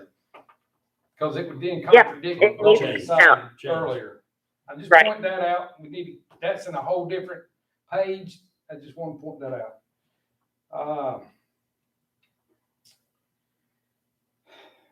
This is one, on page 15-20, under 15.38. Determination of classification of a minor or major subdivision or exempt. Under B. Or exempt. Yep. Under section B, under minor subdivision, I brought this up, in there, it says define involving no new public or private street or roads or right-of-way dedication, no easements. I flagged it because if we end up doing some kind of 5 acre, well, now it would be considered exempt, but if you had something that set off the public right of way and we created an easement, then by using no easement, it would kick it into a major category instead of a minor. But we're still on the gray area about the 5 acres. Because here, this is the term of what a minor subdivision is, and if it says here, no easements, and we did a 5 acres, you'd have to have an easement if it did not front on public right of way. Interior to the interior. And this saying no easement would Kick it. So that would preclude something like the, situation where you had multiple 5 acre tracts going off the road and you had even if you had a large easement in the middle. Right. You would still it would kick it in another category just from that verbiage, in my opinion, but I could be kick it wrong. into the major. So I guess it would then go to the major, because that's the only other one, because this is the definition of what is a minor and a major.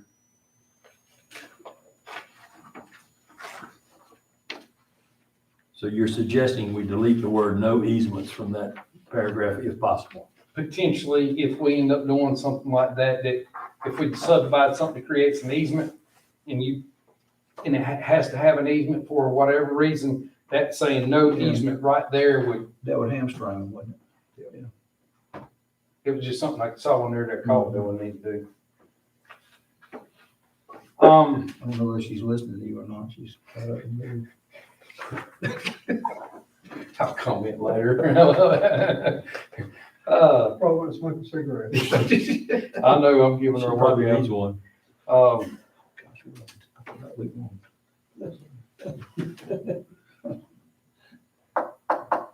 the next one kind of still falls into that 5 acres thing, so, we'll probably gonna have to just cross that bridge when we determine whether we can or can't do 5 acre exemption or what, so. The next one's on page 15-22. Under 15.39, she's not with us at the moment. Right. But I'm gonna go ahead and explain it. The combination, recombination of land. Does everybody understand what a combination and recombination is in the Pretty room? much. Okay. Basically what this is saying, that at the time that you do that, you have to get a certificate of a septic system approval for recombination land that's signed by the Scott County Health Department Environmental Health Division. That's for each parcel, right? I don't even know who it is now.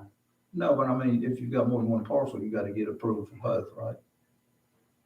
If you're recombining or Basically, if you Divide. combine or recombine, all right, say you got 3 lots, Deercroft.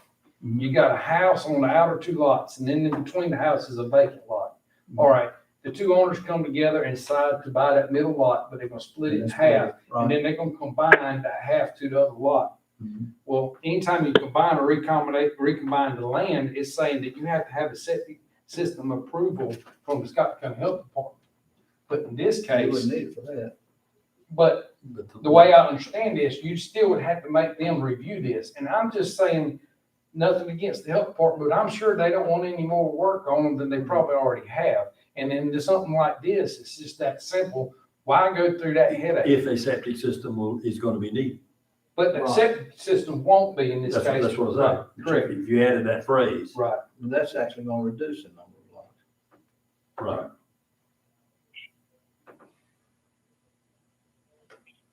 And usually when you're doing that, now, when you do a recombination, sometimes with just 2 lots, say you end up moving the common line between the 2, sometimes that's done to, say somebody built a fence and it ended up being on a neighbor's property, and the neighbor was gracious enough to give them 3 feet of their property so that the fence will be on theirs now. So you're recombining that lot, you're moving that line. Why would you need a health department to look at it?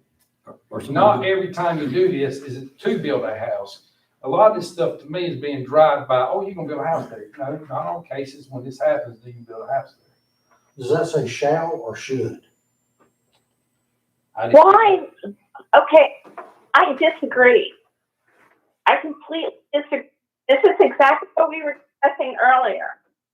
Is that if you're going to combine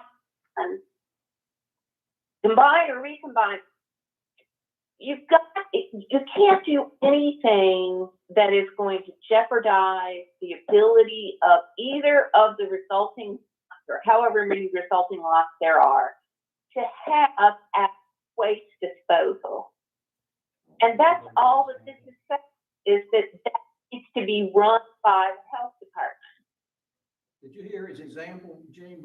I think you may have been away when he was giving it, but what he was using as an example was in a subdivision where you've got 2 lots that don't adjoin each other. He's used it before, and I understand that. But they're So you want dividing between them to. Here, We're having a hard time here, you can forgive us, but, in earlier what she was saying, and when she's saying she disagrees with me, she's saying have it ran by the health department. And I assume that means just let them take a quick look at it. Maybe it will not impose the issue with the septic system.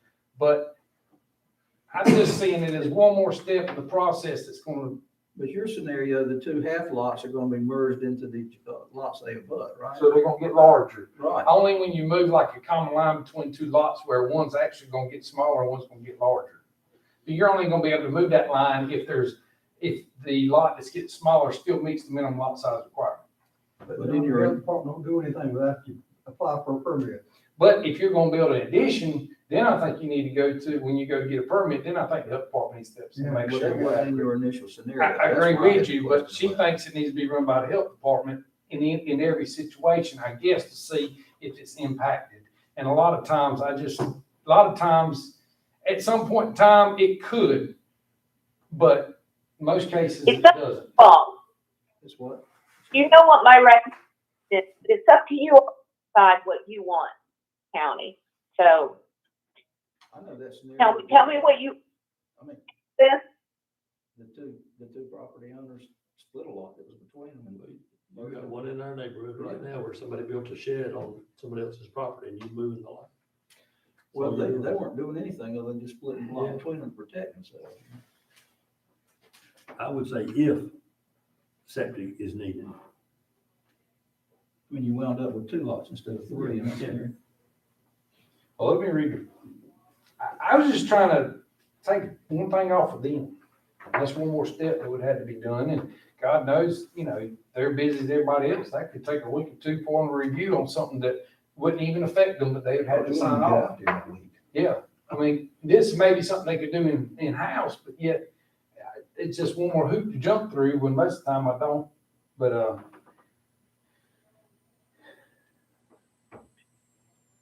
and I see what her statement says, basically saying based on available information, doesn't necessarily mean they gotta go out there, but they have to review it.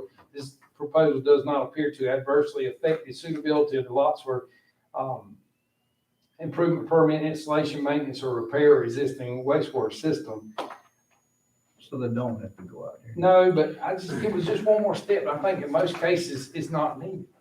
But I hear what she's saying too, in certain situations, all right, you acquire a little bit of your neighbor's lot because you're gonna add addition on, which is gonna impact the septic system, depending on add another bedroom or bathroom, could expand it. Well, my opinion is when they go to the, and I may be wrong in this, forgive me, but when they go to the inspection department or wherever to talk to them about getting a permit, well, have you got it approved by the health department that is adequate to meet the additional subdivision, septic system needed for the situation? Instead of when you subdivide it, because not everybody buys it. Go ahead.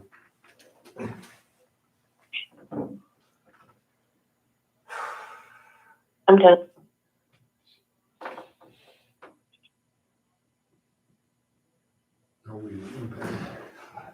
You run into a lot of that. Well, no, I do that a lot, but this here would just make another step for surveyors doing it. It would make another step for the health department. And in most cases, not going to impact it. But if you acquire extra 20 feet on your land and you're going to build addition, when you go get that permit, I would only presume, and I'm presuming that would be something that they would take consideration then. I may not be 100% right about that. I don't know if Jim or Mr. Sam can chime in. If you build addition on the house, and I don't know at what point does it require a larger septic system, whether it's adding a bathroom or so many feet in a bedroom requires a larger system. I don't know. That's not my expertise. I would think at the time you went to do that would be something that had to be dealt with at that time, not when you acquired extra 10 feet. Right. But what happens, that person has made the decision agreement on that line without having the health department approval on. And when you're saying after it's subdivided, then when they go try to get the building permit, they can't get it for what they want because they don't have enough land. what happens when you Okay. make a turn at a red light and you get hit by another dang car? I see what It you're just saying. happens. Right. Yeah, it would preclude them. It's from whatever you having to worry in the future if they could get a permit or not. Okay. 'Cause I could answer that question right then, rather than come back later and find out they can't. It's her suggestion. It's my perspective on it. Now, if y'all decide to do different, that's fine. I'm just throwing it out there. If y'all want to keep it the same, then we'll jump through them hoops. And I hope that the health department's not busy and doesn't take months to respond, and they're not upset by taking more of a load. Sometimes, majority of the time, probably unnecessarily. probably so. But what happens on that one occasion, when you do have that divided lot and the one person thinks they're gonna be able to do an addition, and then after they pay the money, divide the lot, go through all that, they find out they can't. Everybody makes mistakes. So wouldn't it be better to keep the mistakes from being made by having that one extra step up front? You can. Why are we one man? You just say don't make it mandatory. I mean, I see what you're saying, Jim, but, you know, you make a mistake. If you didn't know any better, then you just made a mistake. I would say to that one, you maybe should have talked to your builder first, or maybe you should have went and talked to the inspection department. No, you're right, not everybody knows to do that, but at the same time, most of the time, that is not even a factor in the situation. Yeah, most of the time, but let's just put this as an extreme circumstance. You got a $75,000 lot between two houses, Deer Cross. Right. Somebody divides that, pays $37,500 for half of it, with the intent of doing addition in the future. And then they find out later that they can't, they're out $37,500 they might not have had to spend. That's Why correct. not find that out before they do that? I understand what you're saying, but everybody makes mistakes. If they didn't know any better to check into that prior to them, then you just made a mistake. No different. You make a wrong turn at the light and get hit by another car. You made a mistake. Sometimes it just is. I'm suggesting it, but doesn't mean y'all have to agree with me. I just see it as a precaution here. But, okay, it just means every time we're gonna have to take it and have to wait on them, and it's just one more step for them, and I know they're probably busy. But I mean, that's totally up to how y'all want to see it. Everybody's regular different. Well, that scenario is exactly what happened with my sister. You know, they split a lot with the Bergens. Nobody was gonna build anything on it. I doubt they got a check. Probably not. They just, the two adjoining lots just absorb, you know, the two halves. But, you know, it's like buying a car.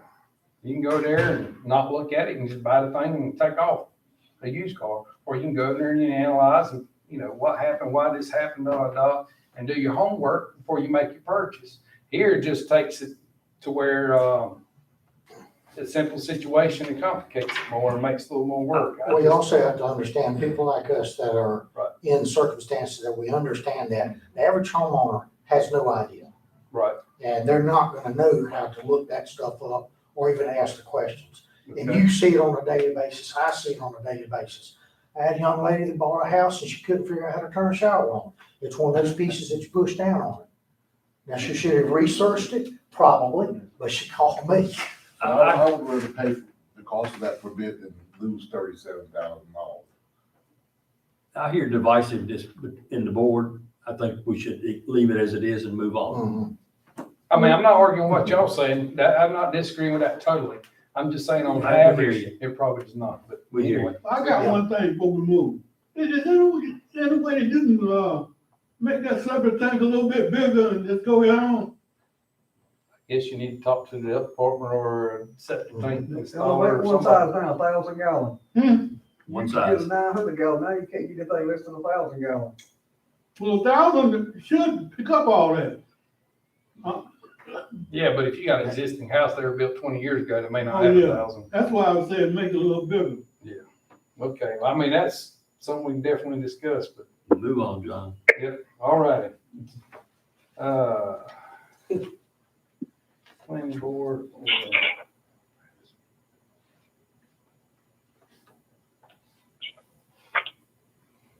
Application plan and plat reviews, approved plans and plats. Minus the planning board. Okay, here under, page 15-23, on item D at the top, approved plans and plats. A copy of the required plans and plats for information submitted with the application shall be returned to the applicant after the planning board or board of commissioners have marked a copy of either approved or disapproved attest to the same. A similarly marked copy shall be retained by the subdivision administrator. Well, if we end up going to the minor with the planner handling that, then we may need to take out the board of commissioners. Right. In that statement. And just know one thing I pointed out in case it's gotta be changed, I don't want Just to make make it sure. consistent. All righty. And for clarification, just for me, subdivision administrator in this case would be the same thing as zoning administrator. Correct. Because that's all we've got. Bless her heart. On 15-24, under the application for minor subdivision, I don't disagree with having an application. But when you start talking about a sketch plan, 2 copies of documents shall be submitted, I think some of this will not be needed. We covered that last time, didn't We talked about it We briefly. talked about it, we hadn't said. we? Okay. But if we change it to where the minor subdivision being took care of by the subdivision administrator, I think this here, some of this needs to be scaled down or some of it taken out.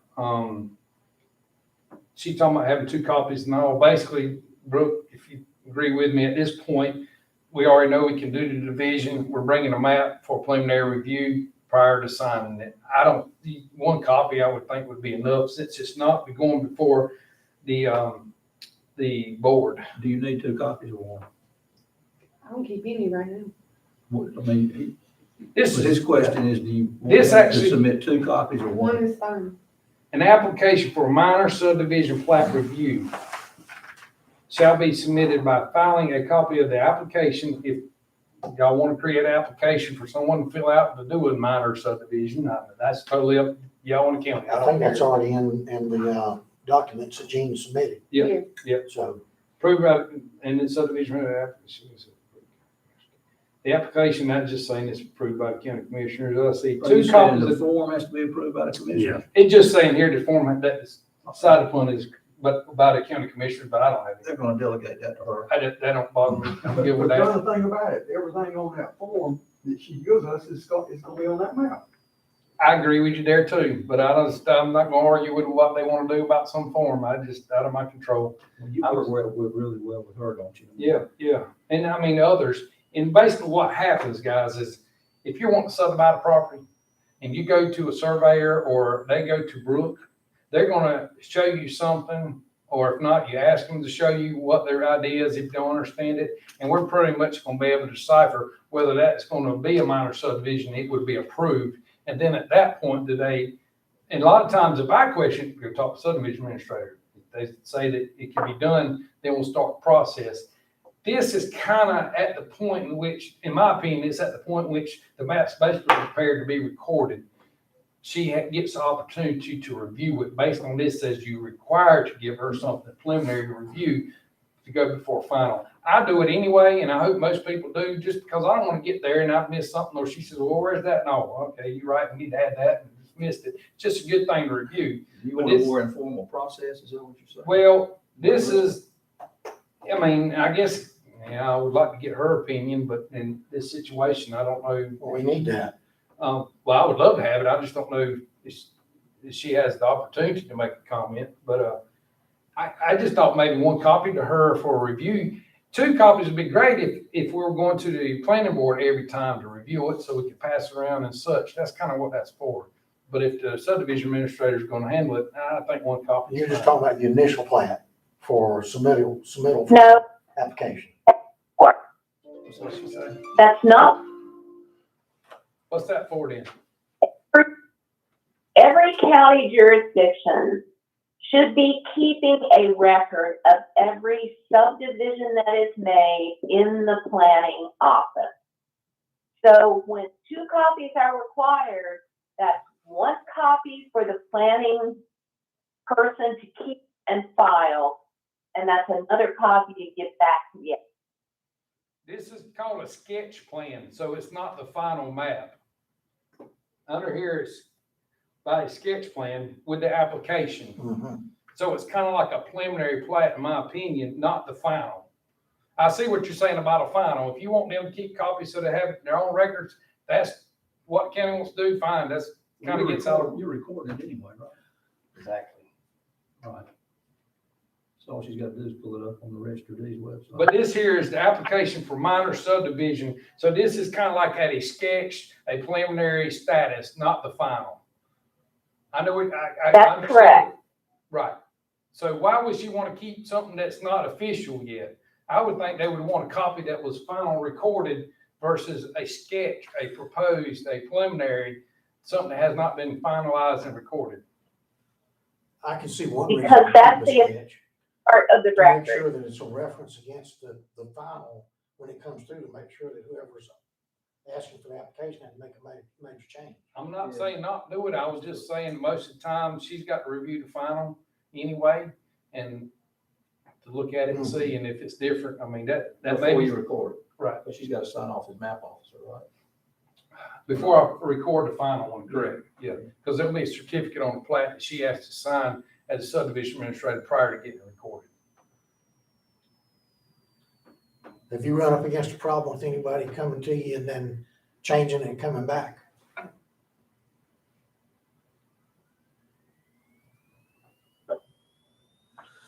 You say you do not keep plats. I think it is in the original ordinances that there's supposed to be a plat kept If in the there's a zoning major office. subdivision, yes, we do keep those. But just cutting out a 5-acre lot, anything like that, no, I do not keep those. It's gonna be recorded. I was never What instructed. percentage of your applications come from somebody other than John McLean anyway? He's really the only one. I've done a few for McNeil out of Pembroke, I think. But 97% of mine are, I just was simplifying is all I was asking. understand. Totally. Well, complicated, you don't have to- You know how? Hey, I'm still in a You meeting. know I how have to call Peyton you did back. that? I bought some land That's for okay. Peyton. All right. That's a Law Hill. You know where Peyton used to be in Law Hill? I know where the offices are now. Yeah, okay. Oh, you That talking big building across the street. Oh, you talking about the grocery store place? Yeah. Yeah, I know what you're talking about. Okay, they had a lot of land for sale. And they sold it on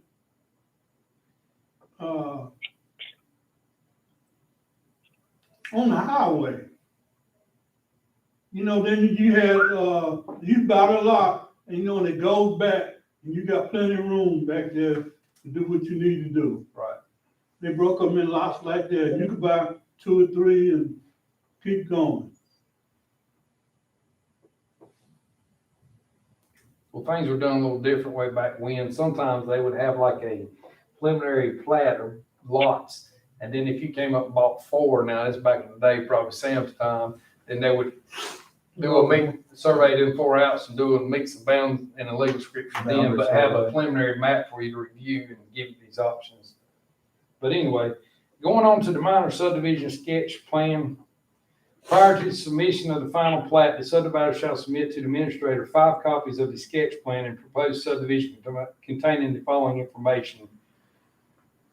To me, all this means is right before recording, and she's referring to it as sketch plan. I think we make the changes in copies to 1, if it's only her reviewing it, then to bring all these copies to her. And I'm not coming before board. right, because all that's changing. And some of this, I may have to reread and make sure it didn't fall under when it was the planning board kind of aspect, having to be reviewed on every situation. And then at the end of this, they have a statement from the county health department that a copy of the sketch plan has been submitted to them if the septic tanks or other on-site water or wastewater systems are to be used in the subdivision. I guess I want to know, would that be something in that application that's created that says that, hey, we are planning to put a residence here or something, and then the health department has to sign off on it? Because sometimes subdividing property don't always mean you're gonna put a house. But it could in the future. Yeah. It could. That's probably what the reason is in there. Because So I how think you stop that's- it, I mean, if you don't find out. then- Playing it safe is the wording, is playing it safe, which I would prefer it that way myself. We see, I'm thinking in my head here, being the devil's advocate. If you purchase a piece of property, but you don't combine it with the lot you got now, but the whole purpose for you purchasing that property is to use it to hunt or for some other reason, do you need to go through all that headache? To hunt? Now, that's. Hunt gonna be or a one- buffer or something like that. It comes back. It says on, if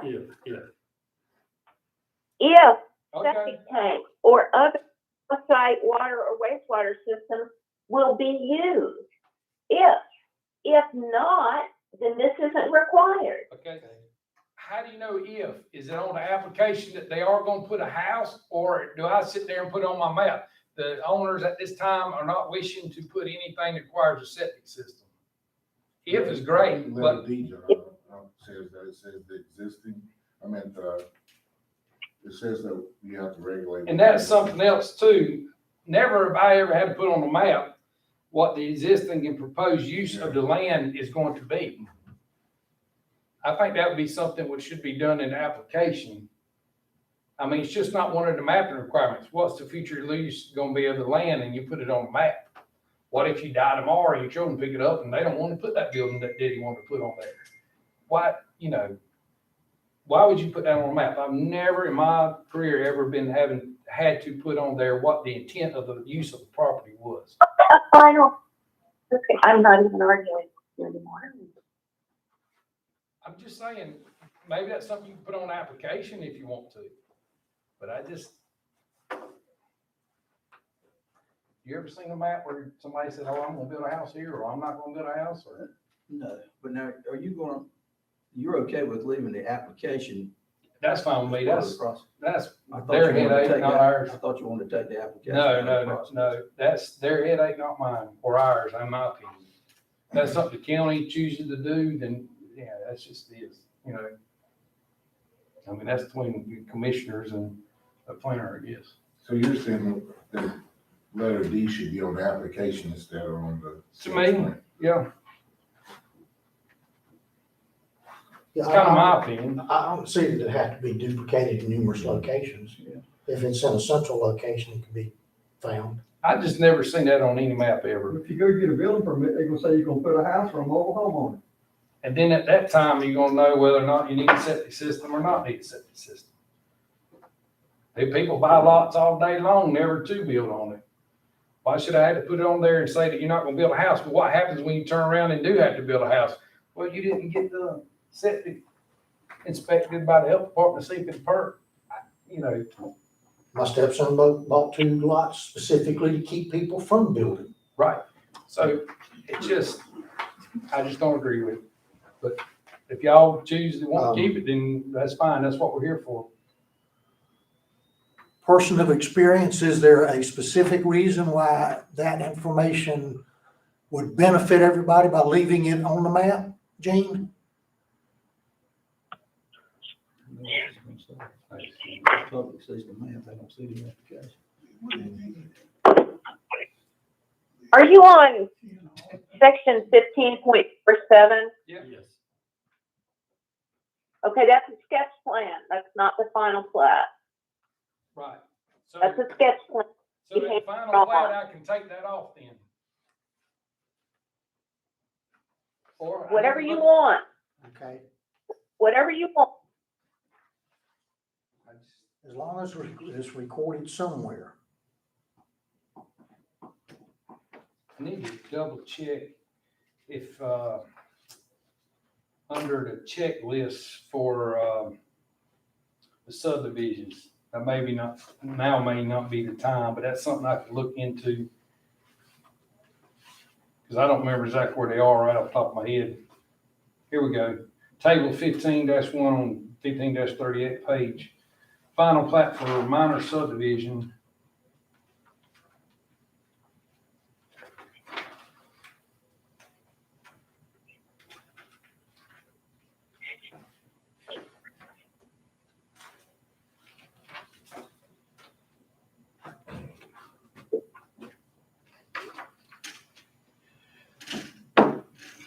Just glancing through here, so far, I don't see that requirement on there. I'm fine with it not being on the final, and if it has to be on the preliminary, so be it. I can take it right back off on the final and get it recorded. Okay, Because you don't know what happens tomorrow. You No. plan to build a house, and then you die. What the heck, they meant to build a house. why aren't y'all gonna build a house? You just don't know, and I just think that's nonsense. But in the application, I don't have a problem with it, because, maybe you are gonna build a house and the county needs to know that, and that's something that you need to do, but, I mean, I'm not gonna argue that, as long as it ain't required on the final, I'm good. If it's on the preliminary, I'll put it all day long, but just don't crucify me when it's not on final, it's not on the checklist, glancing through there.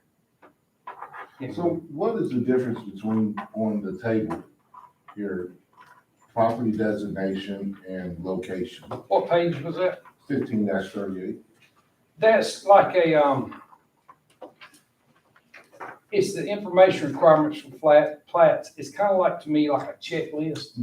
Okay, this is what's required, so you make sure you have each one of those items on that final plat. So what does it mean when it says the designation, and then 2 lines down, that's for the location?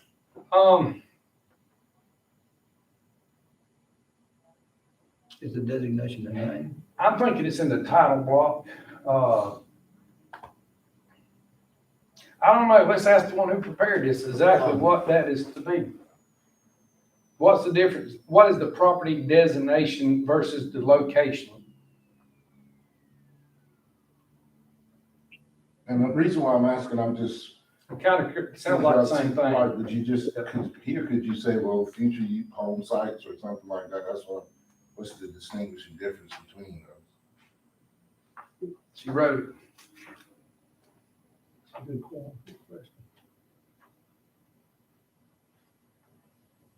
I know I'm gonna make sure, and some of this is also in the mapping laws that are required on the plat.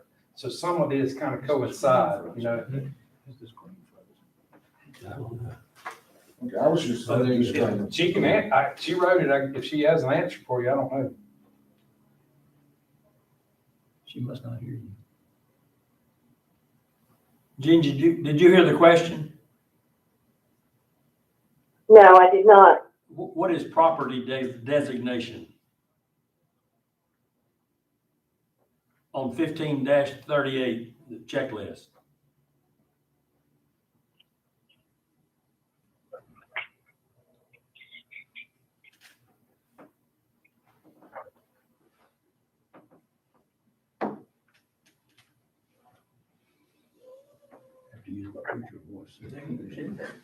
I can hear you in the back row, can't you?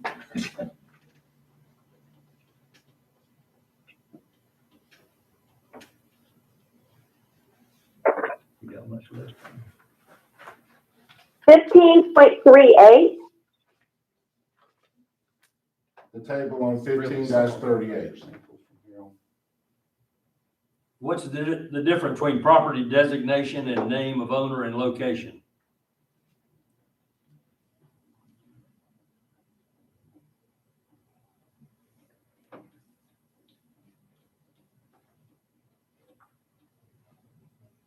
the zoning district,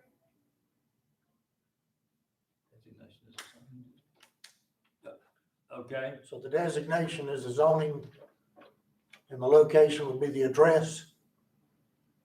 Why wouldn't you just put zoning property? I think it should be on there. All right, if you look down on the next page, it's got the zoning classifications of the tract to be subdivided and the adjoining properties if applicable. So right there, that's what that is.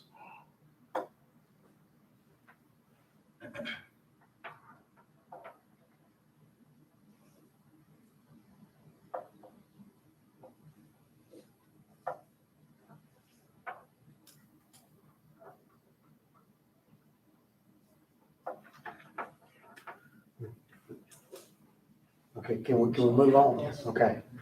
John? Okay, Yes, Jane? do you want to, is it important enough to remove? I don't think so. I don't think it's that important. He asked a question. Just a question. We're just gonna try to get clarification. Question for clarification, yeah, that's all that was. I'm all right with it.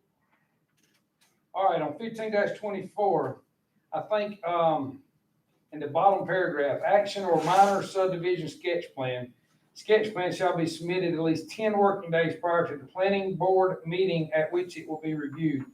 Some of this may need to be edited if we go with Brooke. How do you feel about having 10 days review? Well, Is that okay with you, or would you want something less, more, or have input, or what do y'all think? I think it should be not to exceed 10 days. Not That to way, if exceed Brooke can 10 turn it around in a day, she can. Would that work for you? Yes, it always She's has. been excellent, but I know there's gonna be times she's gonna be out or sick. Oh, yeah. As much as anybody would want it done now, it does give her a little bit of time to say, hey, I've got this, so calm your horses kind of thing. So are you good with not to exceed 10 Not to days? exceed 10 If days. she's okay with that, yeah. And some of it will have to be edited because it won't go before a planning board and all that now, so. But you all are talking about minor subdivisions not being reviewed by the planning board, so why wouldn't this just be taken out?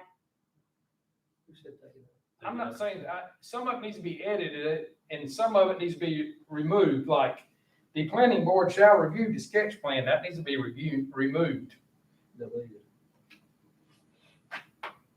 It's just another place we need to edit, and I'm just pointing it out more or less. Okay. Got it. On the next page, 15-25, this is, all approved copies of the sketch plan shall bear the following statement: sketch plan approval shall be valid 12 calendar months from the approval, date of approval. Certificate of a minor subdivision sketch plan approval. This is, I'm not arguing it, that's basically saying that she's approved it to go to basically final version. Do we need it? I don't know. If you want to leave it on the map, to me, it ain't that big a deal. I'd say just leave it. Okay, I don't argue with that. I just take, She said, I just take it off because I brought it up, probably. Some things I just want others. if it's not point and have, I don't know what she said. Because my philosophy too is she's not gonna sign nothing she don't approve anyway. But I'm just, it ain't that big a deal to add to it, and she's signing, she's okay signing another document, so. Minor subdivision plat. This just goes back to some of the requirements, for the sketch plan, submit 5 copies. If we can just go down to 1, I think that ought to be changed. The subsection of 15.49E says the final plat should be in size suitable for recording with the county register of deeds and shall be a scale not less than 1 inch equals 200. I don't think that's a big deal, but I always get a little hinky when you start requiring certain sizes of things. Most time in a minor, nothing to exceed that's going to be fine. You know what? I don't even know if it's worth arguing. Let's just scratch that one. Let's just scratch it. Because the more I think about it, the more I don't think that's going to be a big deal. These things I just flagged while I was reading. Forgive me on that one. Okay. On page 15-26, you got the owner certificate. It's saying here that after the owner signs, as the owner signs, it has to have a notary to sign off on They it. don't require a notary. Well, that's my thoughts. It doesn't, right now, my understanding, the requirements do not require a notary as you sign as the owner approving the subdivision on the plat. But everybody probably don't know this. That plat is produced and recorded to show that it has met subdivision regulations and the requirements. Those lots or that lot or however what's going on does not become that until you convey it by deed. The map is a tool in the conveyance. So you can refer to it and you know that it's met subdivision requirements. If the owner signs, I've had, I just don't think it needs to be notarized. But she may have a better reason than what I'm thinking, because you're not going to convey that land until you go see the attorney and do the closing, and it's going to be notarized. The owner's going to be there, going to be verified. And the map is nothing until that deed is conveyed. I just think it's an extra step that's just not needed. It's been going on for a very long time without it. And the other counties I've dealt in that required, I think I had one that did. That's just my take on it. I mean, You know, the state used to require us to get it signed with a notary. and they quit that as well. It used to require us to sign with a notary present, but it doesn't, they don't require that now either. You're licensed. Is that something we could remove if we chose to? Is that a simple fix? Sure. Okay. Would it be beneficial though to still have it witnessed? Even if not notarized? And you know, I argue this all the time. It's not gonna get conveyed until the closing, and it's gonna be notarized and everything will be The state verified. doesn't require it to be witnessed anyway. Okay, Okay. all right. So we're gonna remove the notary on that. She said, yeah. Okay. Under that same section, you got the certificate that the surveyor signs that meets the GS 4730. I looked at this recently, but I don't recall it having to be notarized. You got it down there in L and notarized. Can we remove that as well? I don't recall seeing it in the mapping laws, but I will definitely double check tomorrow. It's 4730, the mapping section. It's basically when you're recording a Does plat it say 4730 as amended? as amended. Okay. Can we move? Let me look it up. Okay. I should have pulled my copy, but I don't know that it requires it. I have my computer, I'll do it right quick. So is that something we're just gonna double check on? If it's not required, take it off? She's looking at that right now. Oh, she's gonna look it up now. Looks like it. I don't recall seeing it. And those are rules that I'm supposed to know, and I don't recall it, but I ain't say I ain't 100% right every time, but.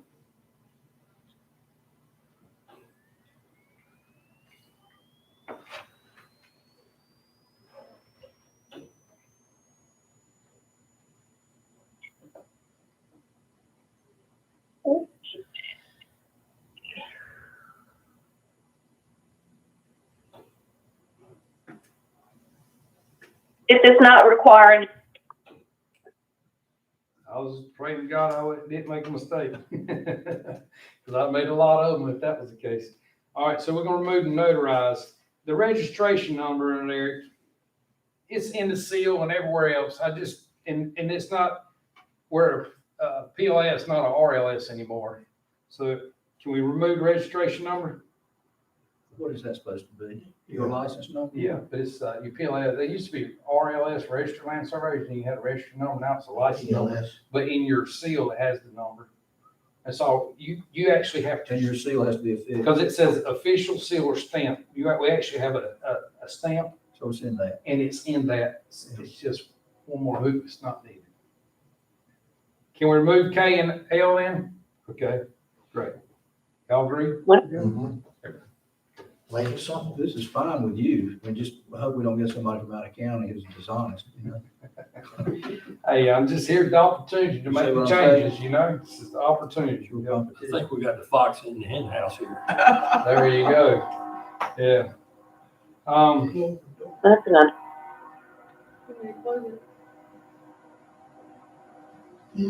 What was this here? I made a note. Hold on. No, I'm talking about the one box in the head out. That one is not a big deal to me. I'm gonna pass it, get on by it. And this here is just kind of getting a little technical, on page 15-27, the top paragraph says, during the review of the final plat, the subdivision administrator may appoint an engineer surveyor to confirm the accuracy of a final plat. Yep. Da. I'm not really caring either way, but usually minor subdivisions, it's usually not that big a deal. Major, yes, because you got utilities, water, streets, and stuff like that. But it says may, isn't that what it says? May? Yeah, if they feel, I mean, I don't have a problem leaving it, I just kind She of may bring need that up. that with some out of county, sir. Well, that may be true, the neighbor, I'm not even arguing. Somebody that's not as skilled as you want. Okay, let's see. 15-50 review process, that subsection A, the planning board shall review, that may be one of the ones that we need to extinguish. I hadn't read the entirety at this moment, but You just want to take out all references to them in that process, right? because it could get confusing further down, and if you're not as familiar with them from out of town reading them, well, here it says you're supposed to have planning board, but here it doesn't, and just clear, yeah, okay. And then, there's a few more of them like that. Well, that one's gonna be affected by there. Guess what? That's the, Where's your next step?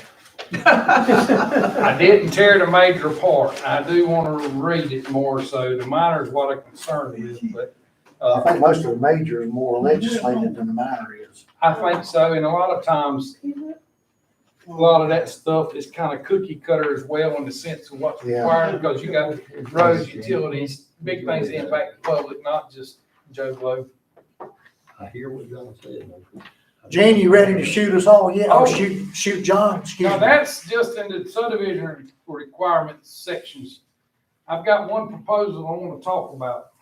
Uh-oh. And I don't know the solution to this, that's why I'm asking your opinions.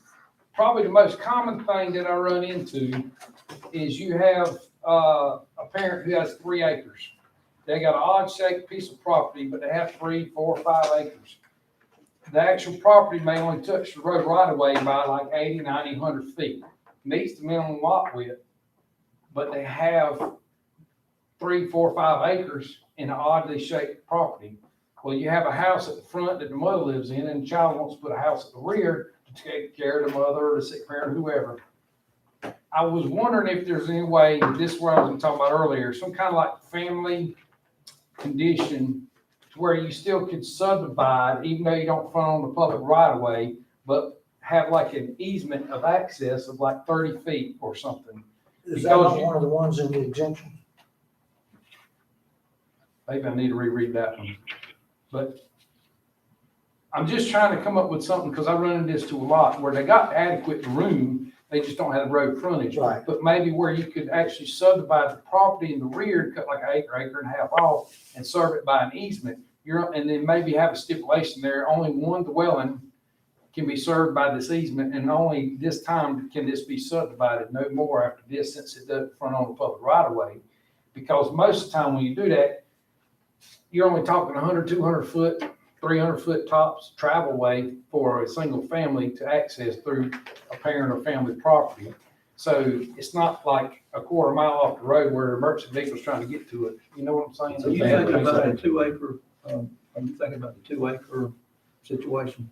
You know, see, there was a list of exemptions for subdivisions Or or, one of them says the division of a tract in single ownership, whose entire area is no greater than 2 acres into not more than 3 lots where no street right of way dedication is involved, so I guess you use an easement.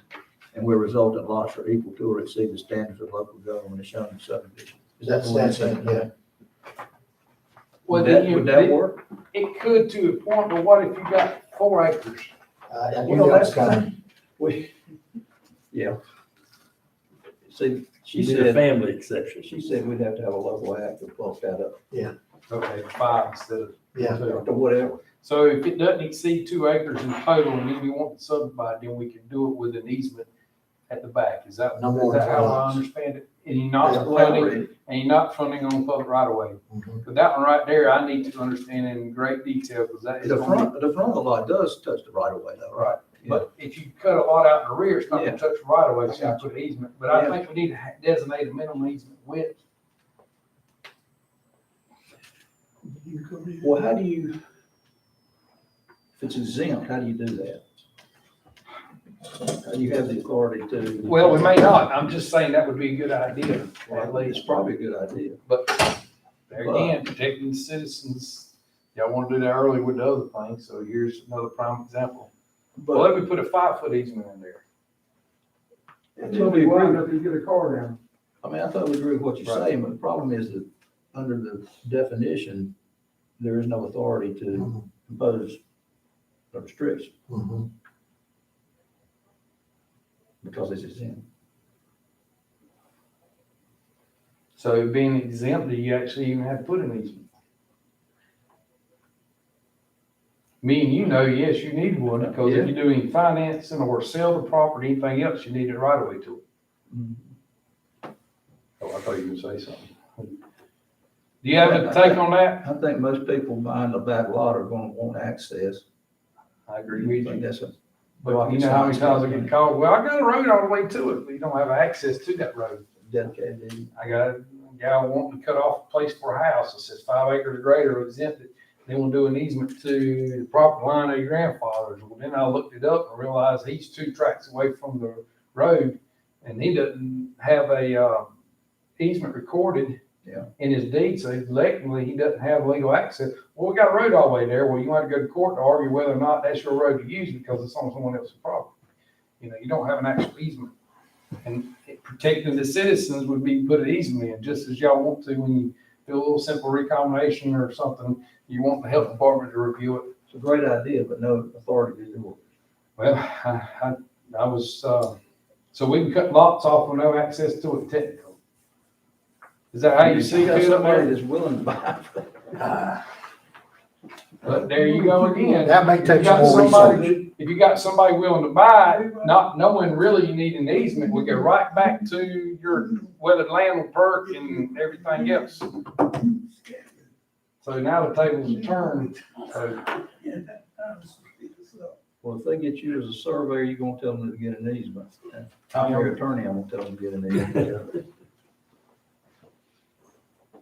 And, you know, sometimes when people do recombinations and stuff that y'all talking about, like the health department to review it and make sure nothing needs to be approved by them to protect them. This is the same way. And be honest with you, I do the same thing. If I know you're gonna do that, hey, you need to consider if you're gonna build something. But that's just something I do. But doesn't mean it has to be done. So we're not gonna trying to wrap my head around this because some of these regulations are kind of new. The 160D is definitely, some of it's new, some of it's not. We're not really going to be able to subdivide properties except under 2 acres that doesn't touch the public right of way in a minor subdivision situation. Is that correct?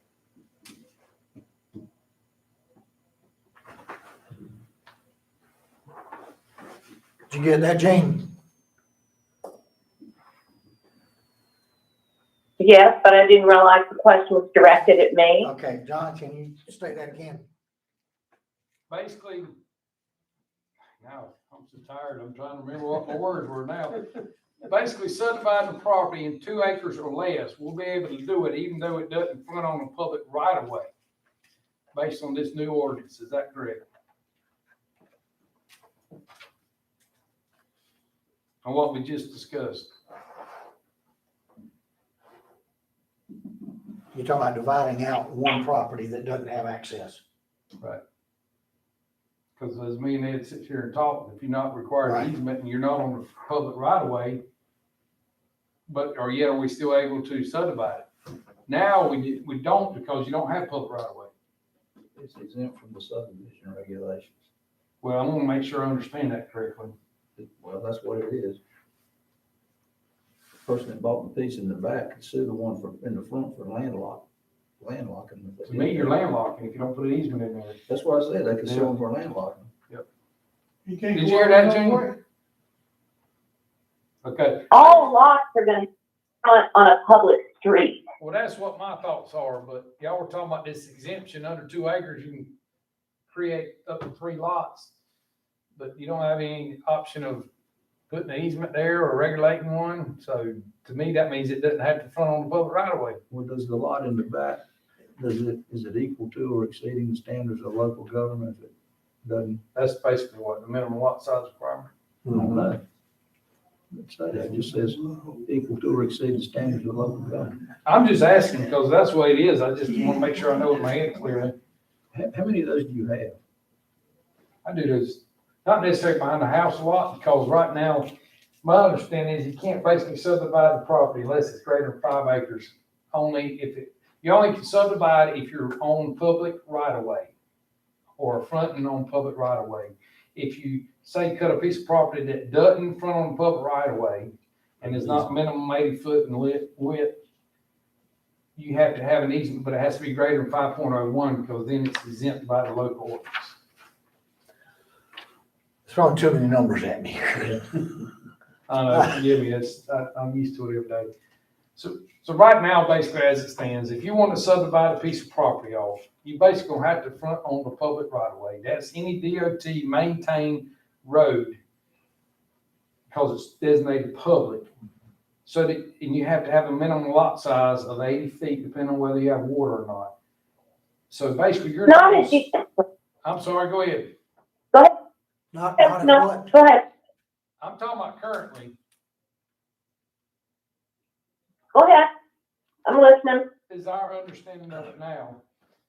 The only way to cut like an acre off the road where it doesn't front on the public right of way, at right now, my understanding we cannot under the current regulations. But if it's 5 acres and greater, it's where that exemption goes in, then you can put an easement to it. But now, based on what Ed's saying, I just want to get clarity. If you subdivide the property, it still has to front on the public right of way, or can you not front on the public right of way without an easement? In a minor subdivision. Is it a minor subdivision? It depends, An exempt?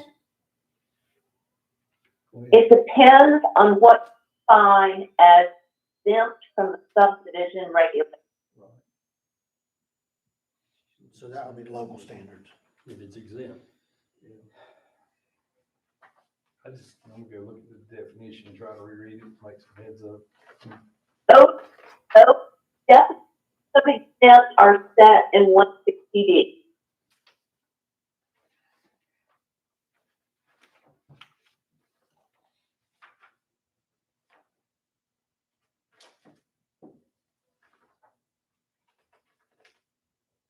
Subdivision, there we are.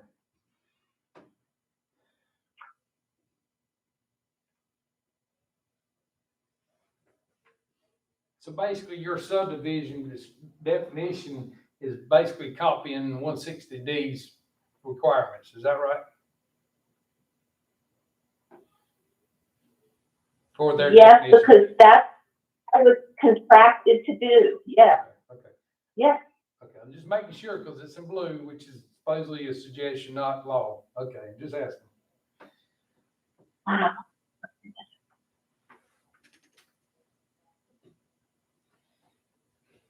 I don't know what you said. I'm refraining from what I was gonna say.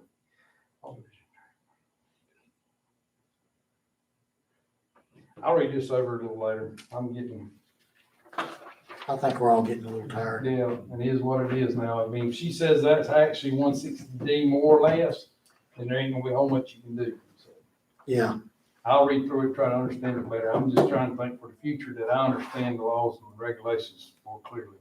As long as you can convince Brooke, you're okay. Mr. Chairman, are you planning on doing something tonight to move this to the commissioners in whatever revised form or? as I think there'd been a suggestion on our before the recess last time, that we get a completed copy of, a completed draft of the complete new ordinances, amended ordinances for review by the board before we take it to the county commissioner. I have it here. She, Jean sent me her final, everything but 15, and I have it here. Okay, So I can Everything but the provide minor? everybody with, Everything but minor stuff? everything but, Article 15. Which should be subdivisions. And she will make those adjustments or finalizations after what we all discussed tonight. So so subdivisions are just minor? It should be subdivision regulations in general. All of them, 15 is all of them. Because that would include minor and major. It's subdivision regulations. Oh, you didn't have any changes in the majors, though, did you? I'll be honest with you, the minor is what was most concerning me. I'm gonna glance through them all again, but most of the time it's cookie cutter, and that's the one where you need to look at all the aspects. Now, if we can get copies and if everybody feels comfortable reviewing, our next meeting will be before the next board of county commissioners meeting. So we could vote at our next regular meeting to either accept or not, and then present it to the board in their March meeting. It is gonna be introduced at the March meeting. Well, we have no choice if it's gonna be introduced. Well, our meeting will be the third Wednesday in March, and theirs is the first Monday in March, ain't it? But you want to meet again to give a final approval to it before the commissioners see it? Is that what you're saying, or no? I think that's what I heard somebody from this board suggest. But if Jean will have her final draft available, I don't know that we would need to read through it and create more questions and tear it down one more time, because we've got to get this done. I see John twisting his mouth around there, and This has been a problem for years and years and years, and here's the opportunity to take every advantage and making every little detail, to me, better for the citizens, because so many, not only citizens, but just common, choose my words correctly here, to make this as simple as possible. And we've hit a lot of big items tonight that would probably be more my concern, like let the subdivision administrator handle the subdivision, the minor subdivision requirements and so on, and review and all. all right, well, let me ask this question then. If Jean gets the corrections too that we've talked about tonight, does anybody here see the need to meet again and vote on it? Or do legislatively, do we have to vote? We have to vote on it, don't we? I think you need to vote on a recommendation, Okay. whatever it might be, to the board. Do we need to have a completed copy from Jean before we actually do that?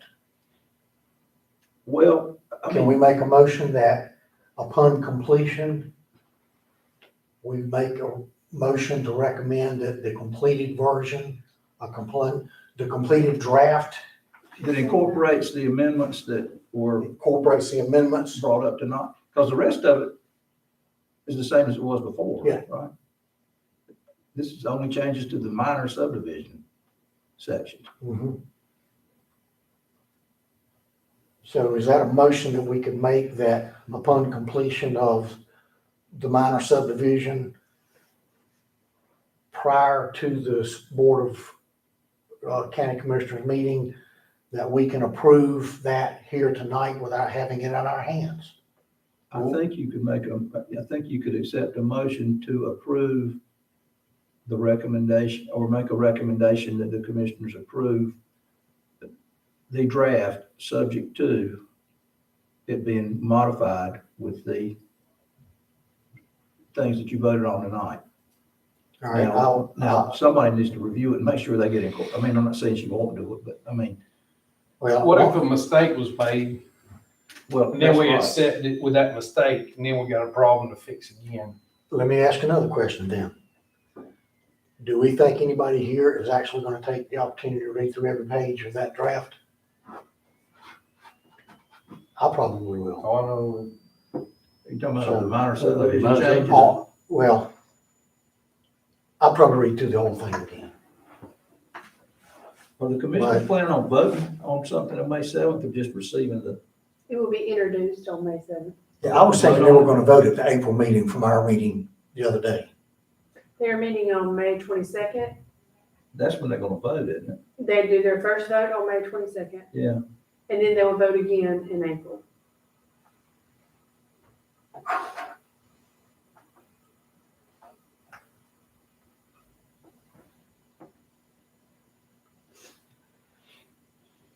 Well, our next scheduled meeting is the 16th, which will be before their meeting in the 22nd.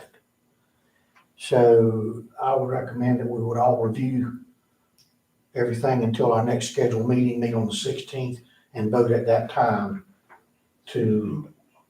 for the recommendation to the board, the county commissioner.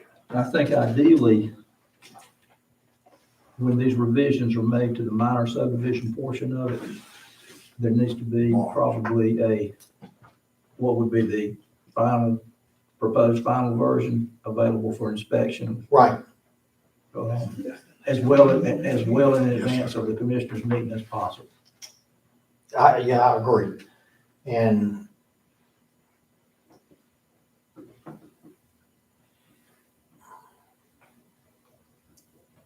But that, we still wouldn't need to have another meeting until the 16th, just as long as we had the draft, the amendments, all of the amendments available for us to review, minor subdivision especially. Do we need to have another meeting before the 16th? I don't really see that we do, as long as we have the minor subdivision draft for review. To be honest with you, my preference is the commissioners not vote the first time until April anyway, and then finalize it in May. I know there's some good reasons that they should move faster, but I think the final, what's potentially the final draft, should be available for public inspection so that people can, if they choose to, they may not. Well, we do have that But as well. it's a public hearing, and if the people have not had an adequate opportunity to review what it is they're being allowed to comment on, you really don't have a really viable public hearing. 2 weeks for public review, right? Well, it's some period more than that compacted area between the 16th and the 22nd. Yeah. Of March. So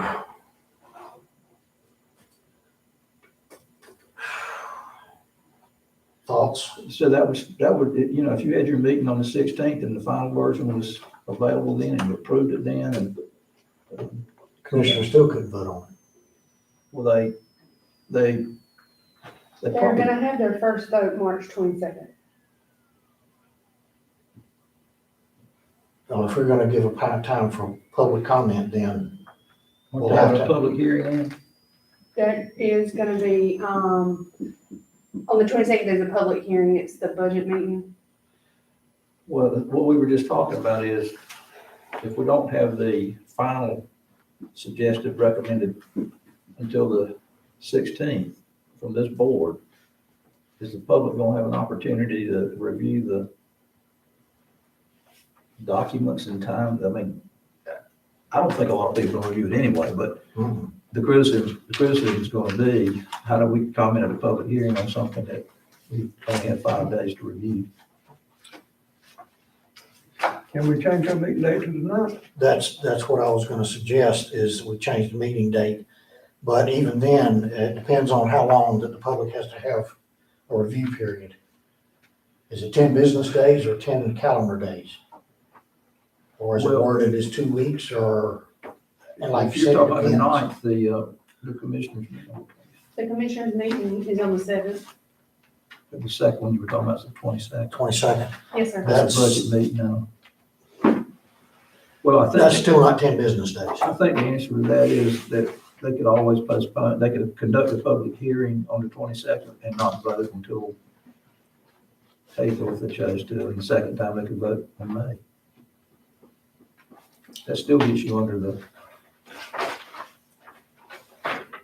you're gonna need to meet again anyway for the comprehensive, plan.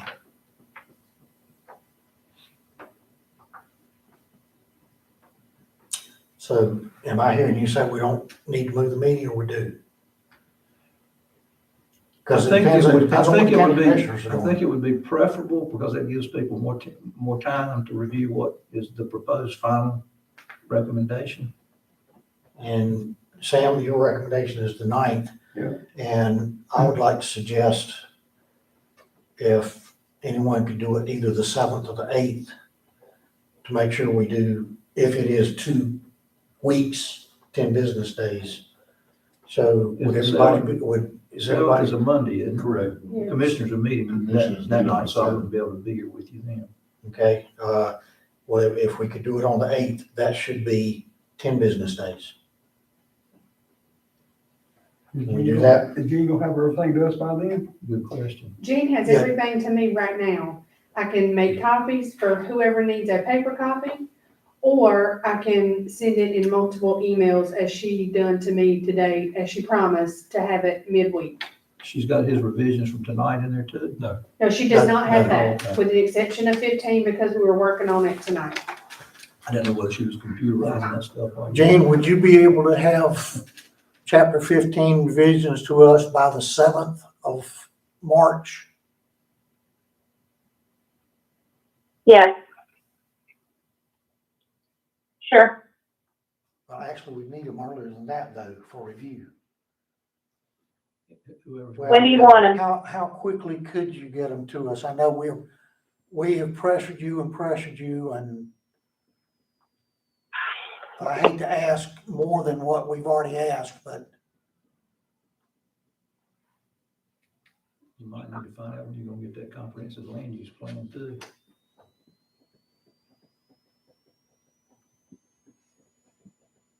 Did you know about that, Jim? Have to do the contract. I can try to have them to you Wednesday the 2nd. that sounds good. That'd be great. That sounds great. And that will give us a week before we have our next meeting to review.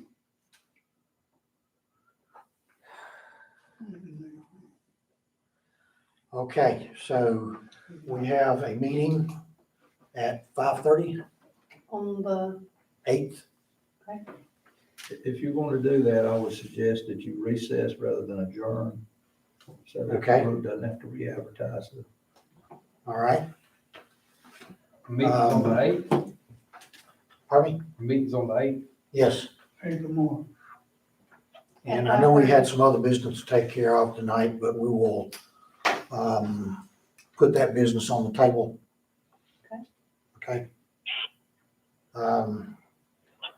So do I have a do we motion? need Jean at that meeting on the 8th? Or no? I don't think so. I don't think so either. Okay. If we have more questions, then I think we've got enough discussion between us, we can answer them. Okay. I may not be here, but I'm gonna review it, and can I just comment on y'all if I have any issues? Just call by phone if you can't be here. Huh? We'll do you on speakerphone. But I mean, that's after, a week after, maybe out of town. You have your phone with you, won't you? Probably not. I might be sitting in the hospital though, and I'm not gonna be sitting there directly. I know. Just John, agree. if you can give me any questions, whatever, I can get them to If she makes Jean. any changes, I think we're gonna be fine. I just wanna review, make sure that, listen, you ask for 100, you get 75, you better count your blessings. It was my opportunity to stress these points, bring up my comments, try to improve on some other things. And, it is what it is. I mean,